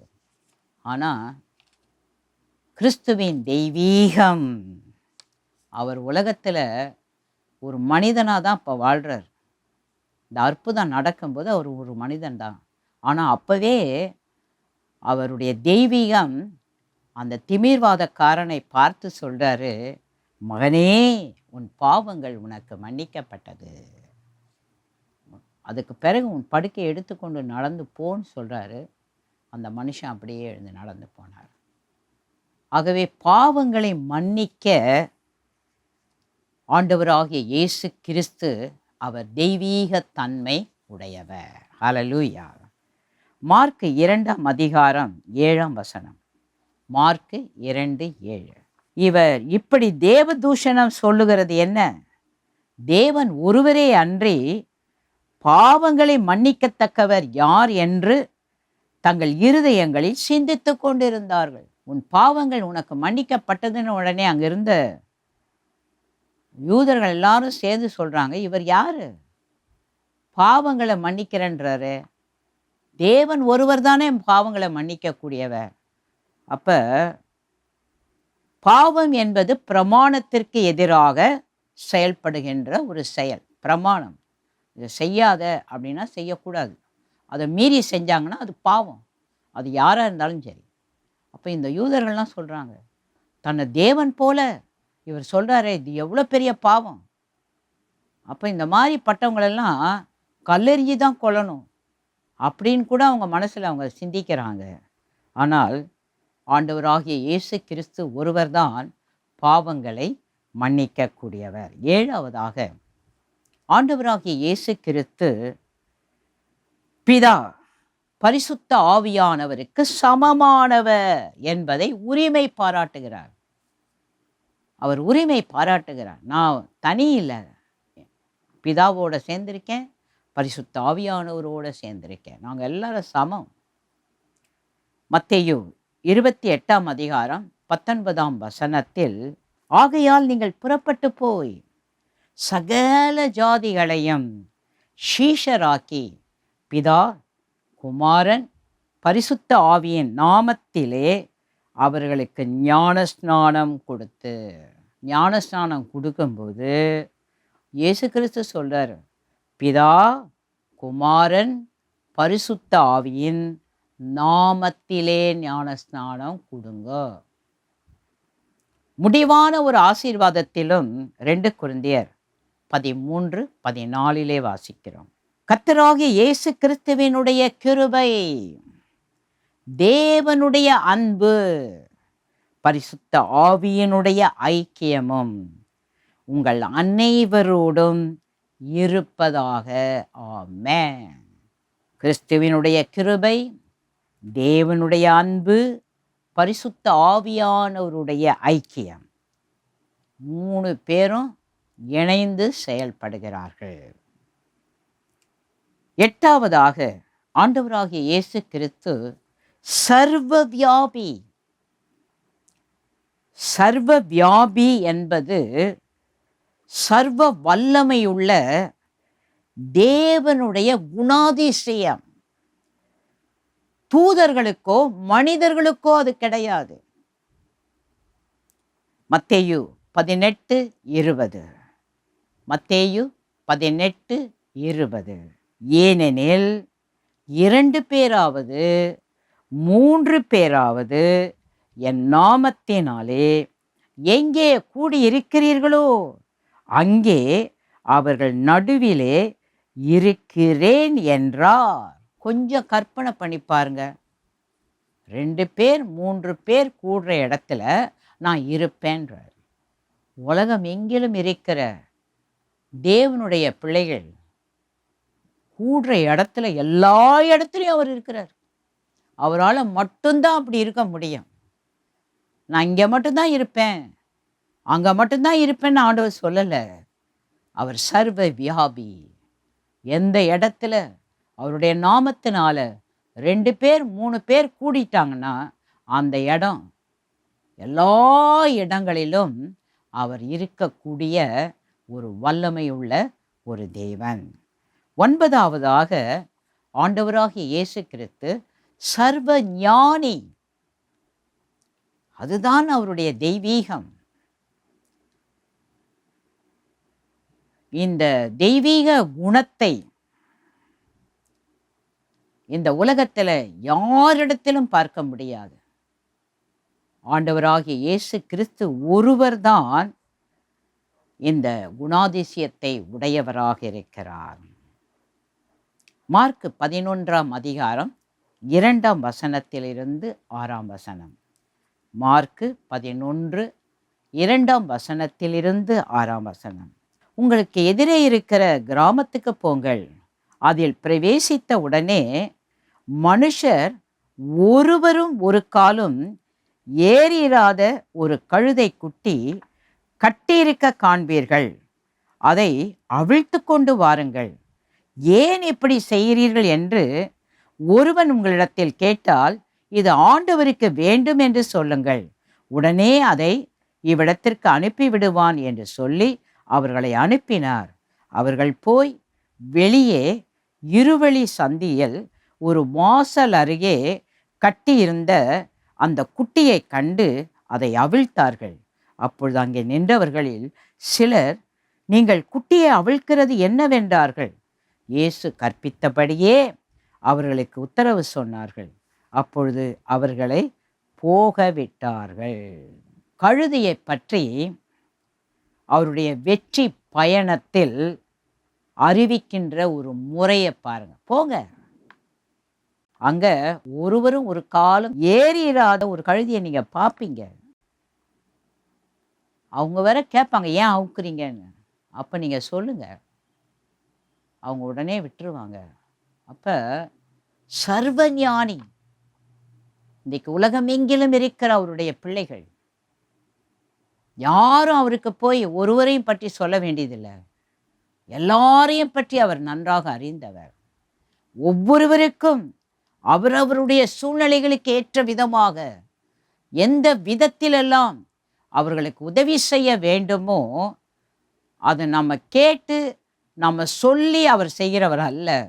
அவர் எல்லாவற்றையும் அறிந்த ஞானி. அவர்களுக்கு ஏற்ற விதமாக அவர்களை அவர் ஆசீர்வதிப்பார், அவர்களை நடத்துவார். ஹல்லேலூயா. மத்தேயு 12:40.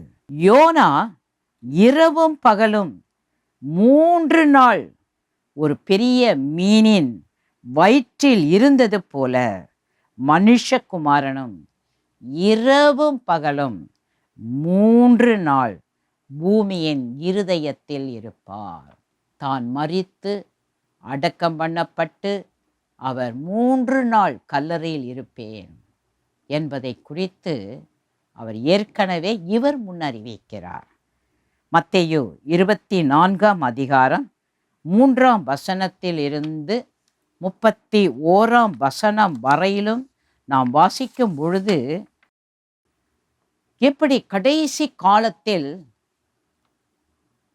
சம்பவங்கள் நடைபெறப் போகிறது, எப்படியெல்லாம் இந்த உலகத்தில் இருக்கிறவர்கள் வாழ்வார்கள் என்பதை குறித்து துல்லியமாக இந்த வார்த்தைகளில் அவர் அறிவிக்கிறதை நாம் இந்த தேவனுடைய வார்த்தைகளில் பார்க்கிறோம். இன்றைக்கு இந்த கடைசி காலத்தில் நடந்து கொண்டிருக்கிற நடைபெறப் போகிற ஒவ்வொன்றும் ஆண்டவராகிய இயேசு கிறிஸ்து அவர் இந்த உலகத்தில் வாழ்ந்த போதே எல்லாவற்றையும் துல்லியமாக அவர் அறிவித்திருக்கிறார். அவைகள்தான் இப்பொழுது நடந்து கொண்டிருக்கிறது, இனிமேலும் அவைகள் நிறைவேற போகிறது. ஆகவே அவர் சர்வஞானி. சர்வஞானி. கடந்த காலம் தெரியும், நிகழ்காலம் தெரியும், எதிர்காலம் நன்றாக அவருக்கு தெரியும். 10வதாக ஆண்டவராகிய இயேசு கிறிஸ்து சர்வ வல்லமை உடையவர்.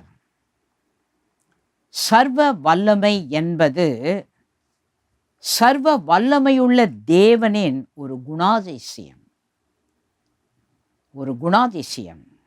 மத்தேயு 28:18 வாசிக்கிறோம். அப்பொழுது இயேசு சமீபத்தில் வந்து அவர்களை நோக்கி, வானத்திலும் பூமியிலும் சகல அதிகாரமும் எனக்கு கொடுக்கப்பட்டிருக்கிறது. அப்போ அவருடைய தெய்வீகத்தை பாருங்க. அதனால தான் யோவான் ஸ்நானன் சொல்றாரு, என்னிலும் அவர் மேன்மையானவர். எல்லா பவரும் அவர்கிட்ட தான் இருக்கு, எல்லா அதிகாரமும் அவர்கிட்ட தான் இருக்கு. மனிதன், ஆவி, தூதர்கள், பிசாசுகள், இந்த உலகத்தில் டாப் லெவலில் உயர்ந்த நிலையில் நிற்கிறவங்க எல்லாருக்கும் மேலானவர். இந்த உலகத்தில் யாரும் இவரோட இந்த வல்லமையோட தங்களை கம்பேர் பண்ணவே முடியாது, ஒப்பிடவே முடியாது. அப்படிப்பட்ட ஒரு மேன்மையான வல்லமை உள்ள தேவன்தான் நீங்களும் நானும் ஆராதிக்கிற ஆண்டவராகிய இயேசு கிறிஸ்து. 11ஆவதாக ஆண்டவராகிய இயேசு கிறிஸ்து உருவாக்கும் வல்லமை உடையவர். உருவாக்கும் வல்லமை உடையவர். ஒன்றுமில்லாததிலிருந்து ஒன்றை உருவாக்க தேவனால் தான் முடியும்.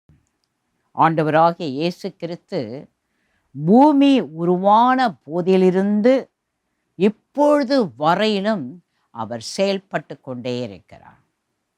ஆதியிலே பிதாவாகிய தேவன் இந்த பூமியை ஒன்றுமில்லாததிலிருந்து உருவாக்கும் போதே இயேசு கிறிஸ்து இருந்தார். இயேசு கிறிஸ்து வார்த்தையாக செயல்பட்டார்.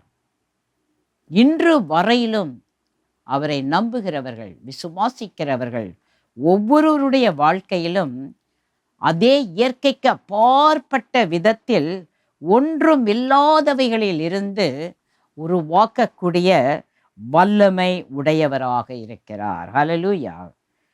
யோவான் 1ஆம் அதிகாரம் 1ஆம் வசனத்திலிருந்து 3ஆம் வசனம். யோவான் 1:1-3. ஆதியிலே வார்த்தை இருந்தது, அந்த வார்த்தை தேவனிடத்தில் இருந்தது, அந்த வார்த்தை தேவனாய் இருந்தது, அவர் ஆதியிலே தேவனோடு இருந்தார். சகலமும் அவர் மூலமாய் உண்டாயிற்று. உண்டானது ஒன்றும் அவராலே அல்லாமல் உண்டாகவில்லை. இப்ப எல்லாம் அவரால் தான் உண்டானது. எபிரேயர் 1ஆம் அதிகாரம் 3ஆம் வசனம். எபிரேயர் 1:3. இவர் அவருடைய மகிமையின் பிரகாசமும் அவருடைய தன்மையின் சொரூபமுமாயிருந்து சர்வத்தையும் தம்முடைய வல்லமையுள்ள வசனத்தினாலே தாங்குகிறவராய் தம்மாலே தாமே நம்முடைய பாவங்களை நீக்கும் சுத்திகரிப்பை உண்டு பண்ணி உன்னதத்தில் உள்ள மகத்துவமானவருடைய வலது பாரிசத்திலே உட்கார்ந்தார். அவர் எப்படிப்பட்ட ஒரு தன்மை உடையவர் என்பதை தான் வாசித்த இந்த தேவனுடைய வார்த்தையில் நாம் பார்க்கிறோம். ஆண்டவராகிய இயேசு கிறிஸ்து உருவாக்கும் வல்லமை உடையவர் என்பதை தண்ணீரை அவர் திராட்சை ரசமாக மாற்றினார். 5 அப்பம் 2 மீனை 5000 பேருக்கு அவர் போஷித்தார். இயற்கைக்கு அப்பாற்பட்ட ஒரு வல்லமை, அற்புதங்கள் அவர் மூலமாக இந்த உலகத்தில் வாழ்ந்தபோதே நடைபெற்றது. இன்றைக்கும் அவருடைய நாமத்தினாலே நாம் எதையெல்லாம் அவரிடத்தில் கேட்கிறோமோ இன்றைக்கும் அதே அற்புதங்களை அவருடைய நாமத்தினாலே ஒவ்வொருவருடைய வாழ்க்கையிலும் அவர் செய்து கொண்டே இருக்கிறார். ஹல்லேலூயா. 12ஆவதாக ஆண்டவராகிய இயேசு கிறிஸ்து உண்மையான தேவன், மூலகங்களின் மீது அதிகாரம் உடையவர். காற்று, லூக்கா 8ஆம் அதிகாரம் 24ஆம் வசனம். அவர்கள் அவரிடத்தில் வந்து, ஐயரே ஐயரே மடிந்து போகிறோம் என்று அவரை எழுப்பினார்கள். அவர் எழுந்து காற்றையும் ஜலத்தின் கொந்தளிப்பையும் அதட்டினார். உடனே அவைகள் நின்று போய் அமைதல் உண்டாயிற்று. காற்றின் மேல அதிகாரம், கடல் மேல அதிகாரம். மார்க்கு 4:39 வாசிக்கிறோம். அவர் எழுந்து காற்றை அதட்டி கடலை பார்த்து, இறையாதே அமைதலாயிரு என்றார். அப்பொழுது காற்று நின்று போய் மிகுந்த அமைதல் உண்டாய். காற்று கடல்லாம் ரொம்ப கீழ்ப்படிஞ்சு அப்படியே அமைதல் ஆகிவிட்டது. தண்ணீர் மேல் அதிகாரம்.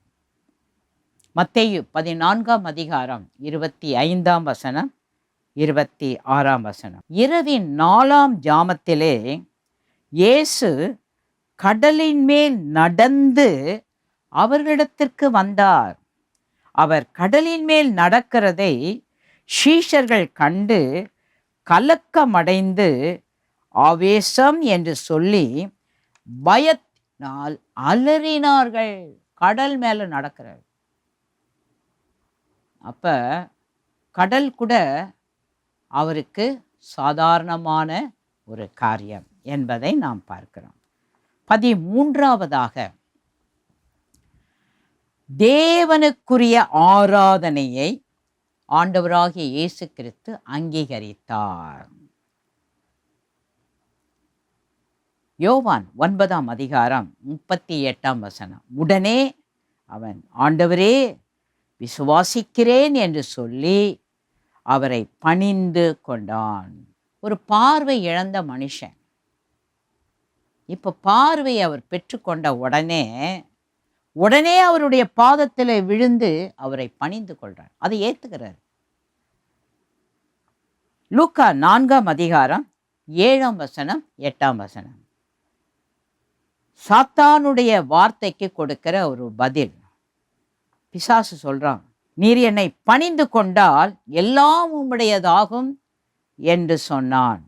இயேசு அவனுக்கு பிரதியுத்திரமாக, எனக்கு பின்னாக போ சாத்தானே, உன் தேவனாகிய கர்த்தரை பணிந்து கொண்டு அவர் ஒருவருக்கே ஆராதனை செய்வாயாக என்று எழுதியிருக்கிறதே என்றார். பிசாசு வந்து பேசுகிறான், என்னை பணிந்து கொண்டால் எல்லாம் உமக்கு கொடுத்துருவேன். அப்போ இயேசு என்ன சொல்கிறாரு, ஆண்டவராகிய தேவன் ஒருவரை தவிர இந்த உலகத்தில் யாரையும் பணிந்து கொள்ளக்கூடாது, யாருக்கும் ஆராதனை செய்யக்கூடாது.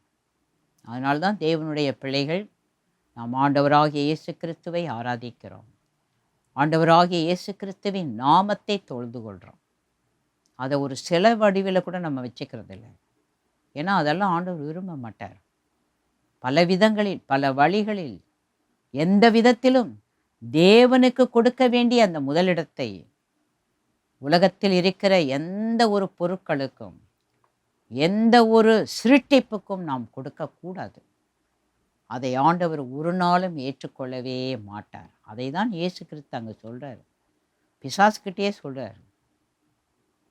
இன்றைக்கு தெய்வ பிள்ளைகளாக இருக்கிற நாமும் இந்த உலகத்தில் அவருடைய தெய்வீகத்தை உணர்ந்தவர்களாக நம்முடைய ஆவியில், நம்முடைய ஆத்துமாவில், சரீரத்தில் அவரோடு செயல்படுவதற்கு நமக்கு ஒரு மிக பெரிய ஆசீர்வாதத்தை தேவனாகிய கர்த்தர் நமக்கு கொடுத்திருக்கிறார். ஹல்லேலூயா.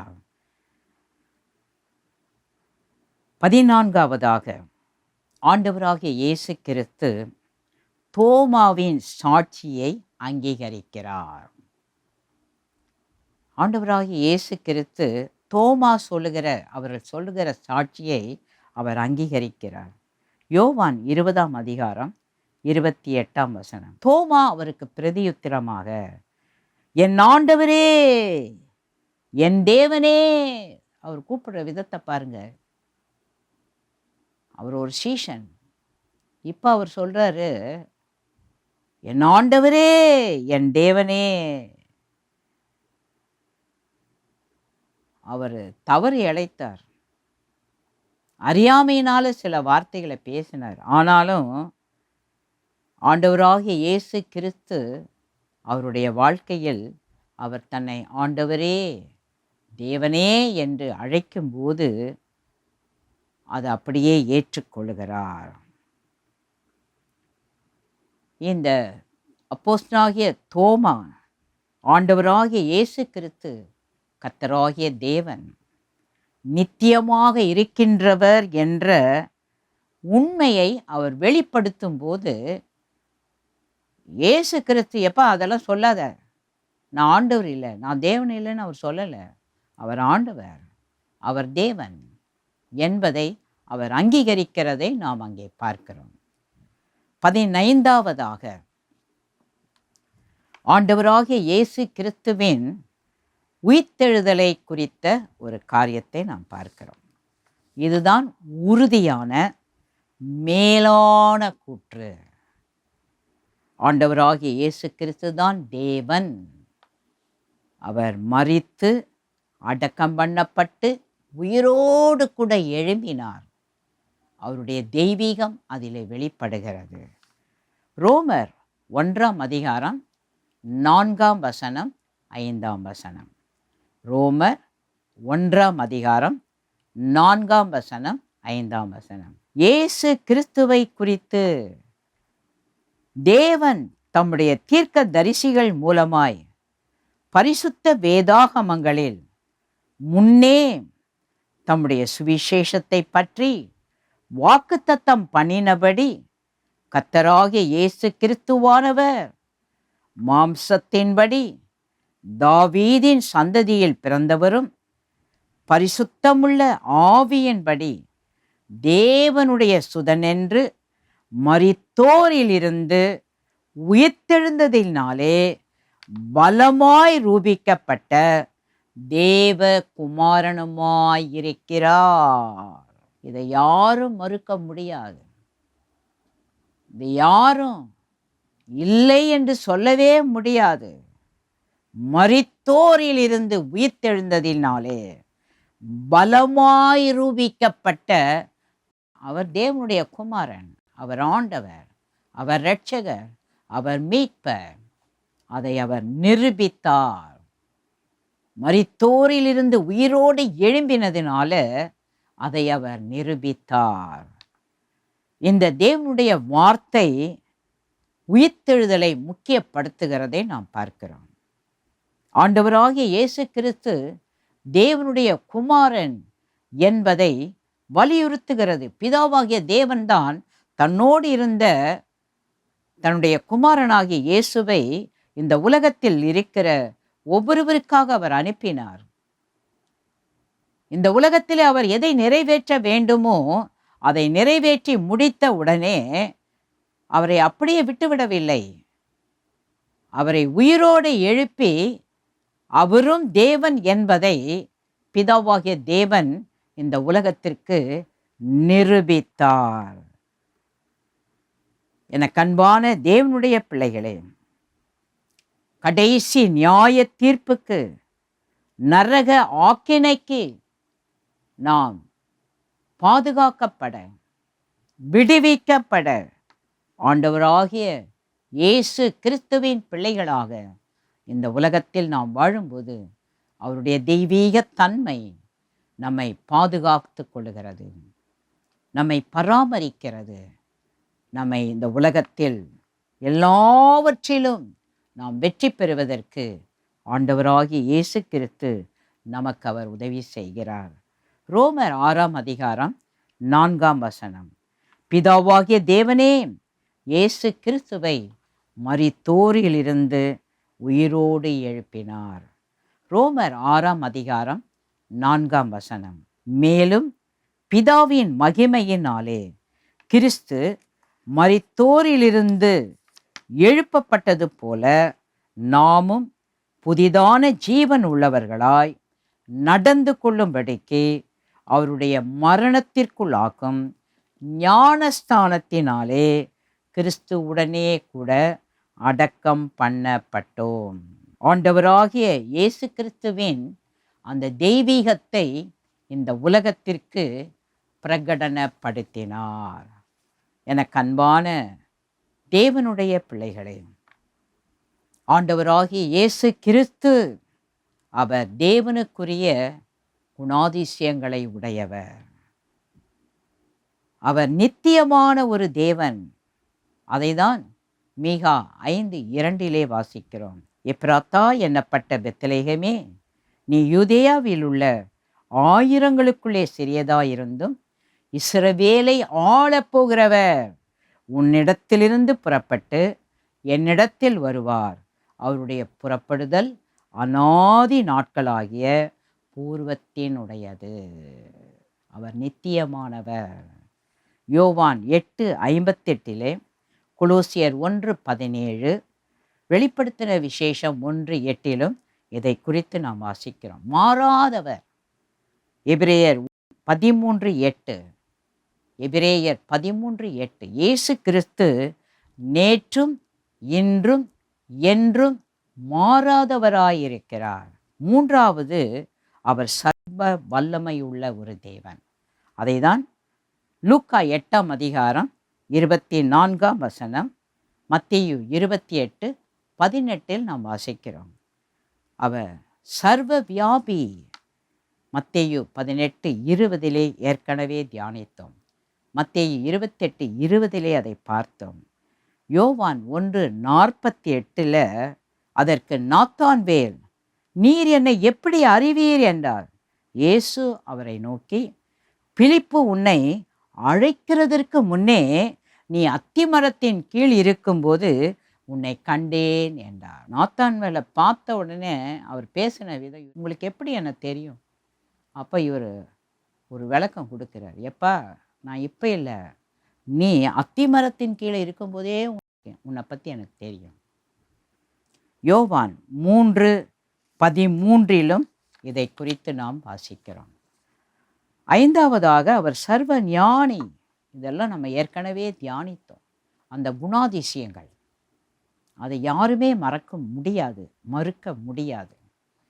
மார்க்கு 11:2-6 வரையிலும் வாசிக்கிறோம். யோவான் 2:24-25 வாசிக்கிறோம். லூக்கா 5:22 வாசிக்கிறோம். மத்தேயு 24:3-31 வரையிலும் அவர் எப்படிப்பட்ட ஞானம் உடையவர் என்பதை நாம் வாசிக்கிறோம். ஆறாவதாக அவர் பரிசுத்தர். மார்க்கு 1:24 இதை குறித்து நாம் வாசிக்கிறோம். 1 பேதுரு 2:22 அவர் பாவம் செய்யவில்லை, அவருடைய வாயிலே வஞ்சனை காணப்படவும் இல்லை. யோவான் 19:4 இதை குறித்து நாம் வாசிக்கிறோம். ஏழாவதாக அவர் நீதி உள்ளவர். ஆலயத்தை சுத்திகரிக்கிறார். இதை குறித்து நாம் யோவான் 2:14 வசனம் வரையிலும் வாசிக்கிறோம். தேவாலயத்திலே ஆடுகள், மாடுகள், புறாக்கள் ஆகிய இவைகளை விற்கிறவர்களையும் காசுக்காரர் உட்கார்ந்திருக்கிறதையும் கண்டு கயிற்றினால் ஒரு சவுக்கை உண்டு பண்ணி அவர்கள் யாவரையும் ஆடு மாடுகளையும் தேவாலயத்துக்கு புறம்பே துரத்திவிட்டு காசுக்காரருடைய காசுகளை கூட்டி பலகைகளை கவிழ்த்து போட்டு புறா விற்கிறவர்களை நோக்கி, இவைகளை இவ்விடத்திலிருந்து எடுத்துக்கொண்டு போங்கள், என் பிதாவின் வீட்டை வியாபார வீடாக்காதிருங்கள் என்றார். அப்பொழுது உம்முடைய வீட்டை குறித்து உண்டான பக்தி வைராக்கியம் என்னை பட்சித்தது என்று எழுதியிருக்கிறதை அவருடைய சீஷர்கள் நினைவு கூர்ந்தார்கள். நீதி உள்ள ஒரு நியாயாதிபதி. அப்போஸ்தலர் 17:31 வாசிக்கிறோம். எட்டாவதாக யோவான் 15:13 அன்பானவர். ஒருவன் தன் சிநேகிதனுக்காக தன் ஜீவனை கொடுக்கிற அன்பிலும் அதிகமான அன்பு ஒருவரிடத்திலும் இல்லை. அவருடைய அன்பு. யோவான் 11:36 இதை குறித்து நாம் வாசிக்கிறோம். அவர் இரக்கமுள்ளவர். தீத்து 3:5 வாசிக்கிறோம். நாம் செய்த நீதியின் கிரியைகளின் நிமித்தம் அவர் நம்மை ரட்சியாமல் தமது இரக்கத்தின்படியே மறுஜென்ம முழுக்கினாலும் பரிசுத்த ஆவியினுடைய புதிதாக்குதலினாலும் நம்மை ரட்சித்தார். நம்ம மேலே ரொம்ப இரக்கமானவர். 10ஆவதாக விசுவாசம் உள்ளவர். 2 தீமோத்தேயு 2:13 நாம் உண்மையில்லாதவர்களாயிருந்தாலும் அவர் உண்மையுள்ளவராயிருக்கிறார். அவர் தம்மை தாம் மறுதலிக்க மாட்டார். எனக்கு அன்பான தேவனுடைய பிள்ளைகளே, இன்றைக்கு ஆண்டவராகிய இயேசு கிறிஸ்துவின் பிள்ளைகளாக வாழ்ந்து கொண்டிருக்கிற நீங்களும் நானும் அவருடைய தெய்வீகத்தோடு இணைக்கப்பட்டவர்களாக இந்த உலகத்தில் இருக்கிறோம்.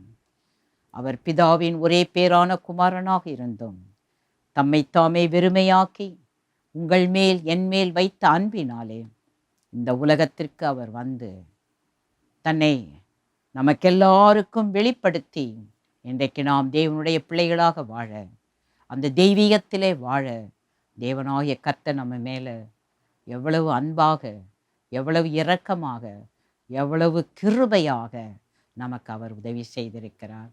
கண்களை மூடி ஆண்டவருடைய சமூகத்தில், ஆண்டவரே, தெய்வீக தன்மை வாய்ந்த தெய்வீக குணாதிசயங்களை உடைய உம்முடைய மகனாக மகளாக மேன்மை உள்ளவர் என்று அன்றைக்கு யோவான் ஸ்நானன் சொன்னது போல மேன்மையாக இந்த உலகத்தில் தெய்வீகத்தை வெளிப்படுத்தின உம்முடைய பிள்ளைகளாக இந்த உலகத்தில் வாழ நீர் எங்களுக்கு கொடுத்த இந்த கிருபைக்காக நாங்கள் உமக்கு நன்றி சொல்லுகிறோம் ஆண்டவரே. நீர் மாத்திரம் எங்கள் தனிப்பட்ட வாழ்க்கையில், எங்கள் குடும்பங்களில், எங்கள் திருச்சபைகளில், நாங்கள் இருக்கிற ஊர்களில், எங்கள் பட்டணங்களில், எங்கள் தேசங்களில் உம்முடைய நாமம் மகிமைப்படுவதாக. நீர் மாத்திரம் உயர்த்தப்படுவீராக. எங்களை மறைத்து உம்மை நீர் உலகத்திற்கு வெளிப்படுத்தும். உம்முடைய நாமத்தை மகிமைப்படுத்தும். ஆளுகை செய்யும், ஆசீர்வதியும். இயேசுவின் மூலம் வேண்டிக் கொள்கிறோம் எங்கள் பரமபிதாவே. ஆமென். கர்த்தர் தொடர்ந்து உங்கள் ஒவ்வொருவரையும் அளவில்லாமல் ஆசீர்வதிப்பாராக. ஆமென். ஹல்லேலூயா.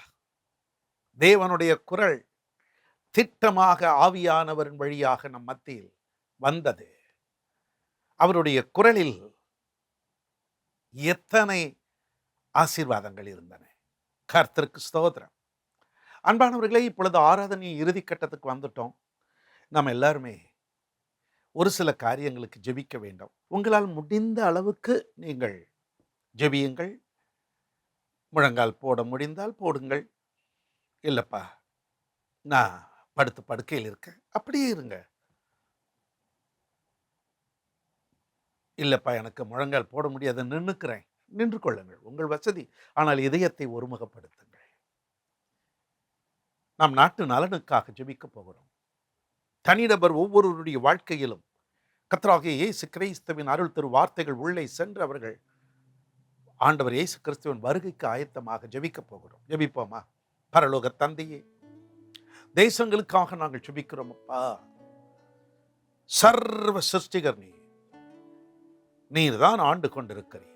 இந்த உலகத்தில் ஆளுகிறதற்கென்று சிலரை வைத்திருந்தாலும் நீர் எல்லாவற்றுக்கும் மேலாக நின்று வானம் உமக்கு சிங்காசனம், பூமி உமக்கு பாதபடி. இயேசுவின் நாமத்திலே சில தேசங்களில் ஏற்பட்டிருக்கிற பஞ்சங்கள்,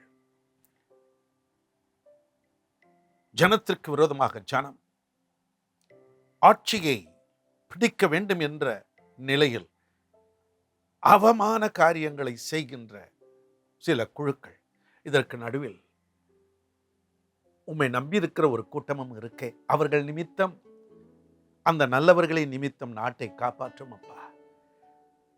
சோதம் கொமோரா என்ற பட்டணத்தை நீர் அழிக்க சித்தம் கொண்ட பொழுது ஆபிரகாம் என்ற தெய்வ மனிதன் விண்ணப்பித்தார். பட்டணத்தில் 5 நீதிமான்கள் இருந்தார். இல்லை, நான் அழிக்க மாட்டேன். அப்படி சில பக்குவமான மக்களை நீர் ஆங்காங்கு வைத்திருக்கிறேன். எதிரிக்கு முன்பதாக பதறிவிடாதபடிக்கு அந்த மக்கள் வடிக்கும் கண்ணீருக்கு பதில் தாரும். பஞ்சம் நீங்கட்டும், போர் ஓயட்டும், கொள்ளை நோய்கள் அது இல்லாமல் போகட்டும். இயற்கை சீற்றங்களினாலே திடீர் என்று ஏற்படுகிற சுனாமி போன்ற காரியங்கள், வெள்ளப்பெருக்கு சில ஊரையே அழித்து விடுகிறது. சில குடும்பங்களை கொள்ளை கொண்டு போய் விடுகிறது.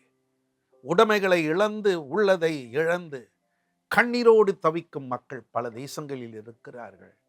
வளர்ந்துவிட்ட தேசங்களிலும் எங்களால் எதையும் செய்ய முடியும் என்று மார்தட்டி பேசின இடங்களிலும் கூட இயற்கை சீற்றத்தை அடக்க வழி தெரியாமல் கண் விழி பிதுங்கி நிற்கிறார்களே. கர்த்தாவே, இரக்கத்தை காண்பி, இரக்கத்தை காண்பி. தேசத்தில் நல்ல தெய்வ மனிதர்கள் வைத்திருக்கிறீர். அவர்கள் ஏறெடுக்கிற ஜபங்கள் கேட்கிறீர். உலகமெங்கும் இருக்கிற கத்தோலிக்க அன்பர்கள், ஆங்கிலிக்கன் திருச்சபையார், பெந்தைக்கோஸ்தே ஊழியர்கள், பல ஸ்தாபன தலைவர்கள் குழுக்களாக ஜெபிக்கிறார்கள், சேனைகளாக எழும்பிவிட்டார்கள். ஜெபிக்கிற ஜெபத்தை கேட்டு தேசத்திற்கு சேமத்தை தாங்கப்பா, தேசத்திற்கு சேமத்தை தாங்க. குழந்தை முதல் பெரியவர்கள் வரை உம்மால் காக்கப்படணும். அரசியல் தலைவர்களை எல்லாம் உடைய கைகளில் ஒப்புக்கொடுக்கிறோம். எங்கள் இந்திய தேசத்தின் பிரதமர், அனைத்து மாநில முதல்வர்கள், எங்க தமிழக முதல்வர்கள் கைகளில் ஒப்புக்கொடுக்கிறோம். எங்க ஊர்ல நீர் சின்ன தலைவர்களை ஏற்படுத்தினீர், நன்றி.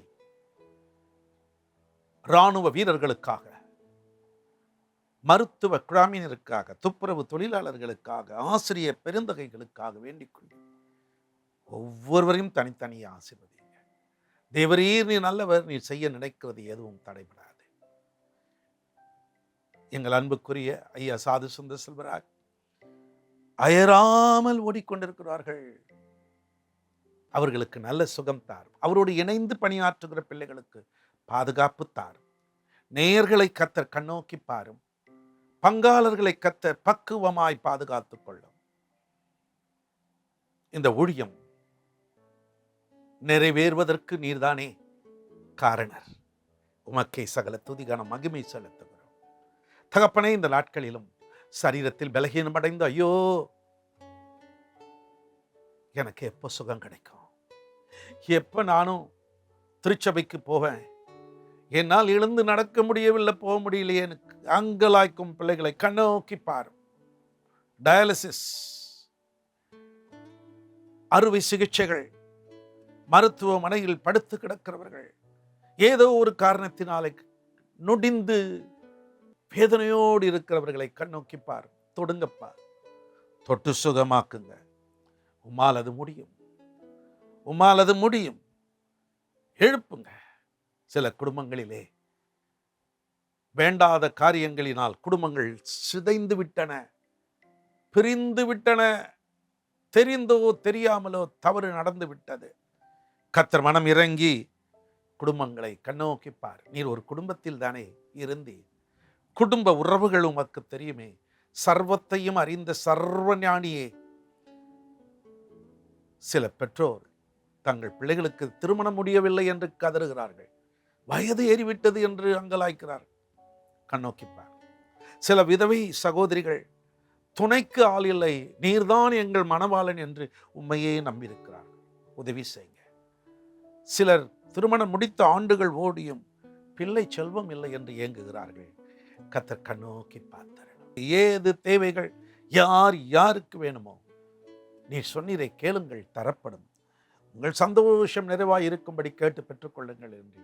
ஆகவே நீர் இரக்கத்தை கட்டளையிடும் அப்பா. மனதுருகும். நோய் நீங்கட்டும், பேய் அலறி ஓடட்டும், சூனிய மாந்திரிகங்கள் இல்லாமல் போகட்டும். இயேசுவின் நாமத்தில் கட்டளையிடுகிறேன். இயேசு கிறிஸ்துவின் வல்லமை ஒவ்வொரு குடும்பத்திலும் இப்பொழுது இறங்குவதை யாரெல்லாம் எங்கிருந்து பார்த்து கொண்டிருக்கிறார்கள், எந்த நிலையில் பார்க்கிறார்களோ அவர்களுக்கு ஒரு அற்புதம் செய்தார். இந்த காலகட்டங்கள், இது குறிப்பாக பண்டிகையின் நாட்கள், ஒவ்வொரு குடும்பத்திலும் மகிழ்ச்சி நிரம்பட்டும். தங்களுக்கு அருமையானவர்களை இந்த காலகட்டங்கள் இழந்து விட்டதினாலே கண்ணீர் வடித்துக் கொண்டிருக்கிறார்கள். கடந்து போன காலங்களில் இருந்தவர் இன்று இல்லையே. நாங்கள் எல்லாரும் மகிழ்ச்சியோடு இருக்கிற காலகட்டத்தில் என் அப்பாவை இழந்து விட்டேன், என் கணவனை இழந்து விட்டேன், என் அம்மாவை இழந்து விட்டேன், என் மனைவியை இழந்து விட்டேன், என் சகோதரியை இழந்து விட்டேன், எனக்கு உரியவரை இழந்து விட்டேன் என்று கதரும் மக்களை கண்ணோக்கி பார். ஒவ்வொரு குடும்பத்திற்கும் நீர்தான் ஆறுதல், சமாதான காரணர், மகிழ்ச்சியினால் மக்களை நிரப்பும். நீர் அப்படி செய்வதற்காக உமக்கு நன்றியப்பா, உமக்கு நன்றி. இந்த ஆராதனையில் கலந்து கொண்ட அத்தனை பேர் மேலும் கை வைங்க. தனித்தனியா உங்க கையை வைங்கப்பா. தொட்டு ஆசீர்வதியும். அருள்நாதர் இயேசுவின் நாமத்தில் வேண்டுகிறேன் பிதாவே, ஆமென், ஆமென். அன்பானவர்களே, உங்கள் கரங்களை உயர்த்துங்கள். கர்த்தர் உங்களை ஆசீர்வதித்து காக்க கடவர். கர்த்தர் தம்முடைய முகத்தை பிரகாசிக்க செய்து உங்கள் மேல் கிருபையாய் இருக்க கடவர். கர்த்தர் தம்முடைய முகத்தை பிரசன்னமாக்கி உங்களுக்கு சமாதானம் கட்டளையிட கடவர். ஆண்டவராக இயேசு கிறிஸ்துவின் நாமத்தினாலே, ஆமென், ஆமென். அடுத்தடுத்து வரும் நிகழ்ச்சிகளை பார்க்க மறவாதீர்கள். இன்று இரவு 10:30 மணிக்கு கர்த்தருக்கு சித்தமானால் அப்பம் கிளாஸே என்ற நிகழ்ச்சியில் பாஸ்டர் சாரா ராஜன் ஜான் தமிழிலும் ஆங்கிலத்திலுமாக செய்தி ஒளிபரப்புவார்கள். ஆகவே விடுதலை வேண்டும், எங்கள் ஒவ்வொருவருக்கும் அற்புதம் நடக்க வேண்டும் என்று யார் விரும்புகிறீர்களோ அத்தனை பேருக்கும் ஒரு அற்புதம் இன்றைக்கு காத்து கொண்டிருக்கிறது. மீண்டும் இன்னொரு நிகழ்ச்சியை நான் உங்களை சந்திக்கிற வர கர்த்தர் உங்களை அளவில்லாமல் ஆசீர்வதிப்பாராக.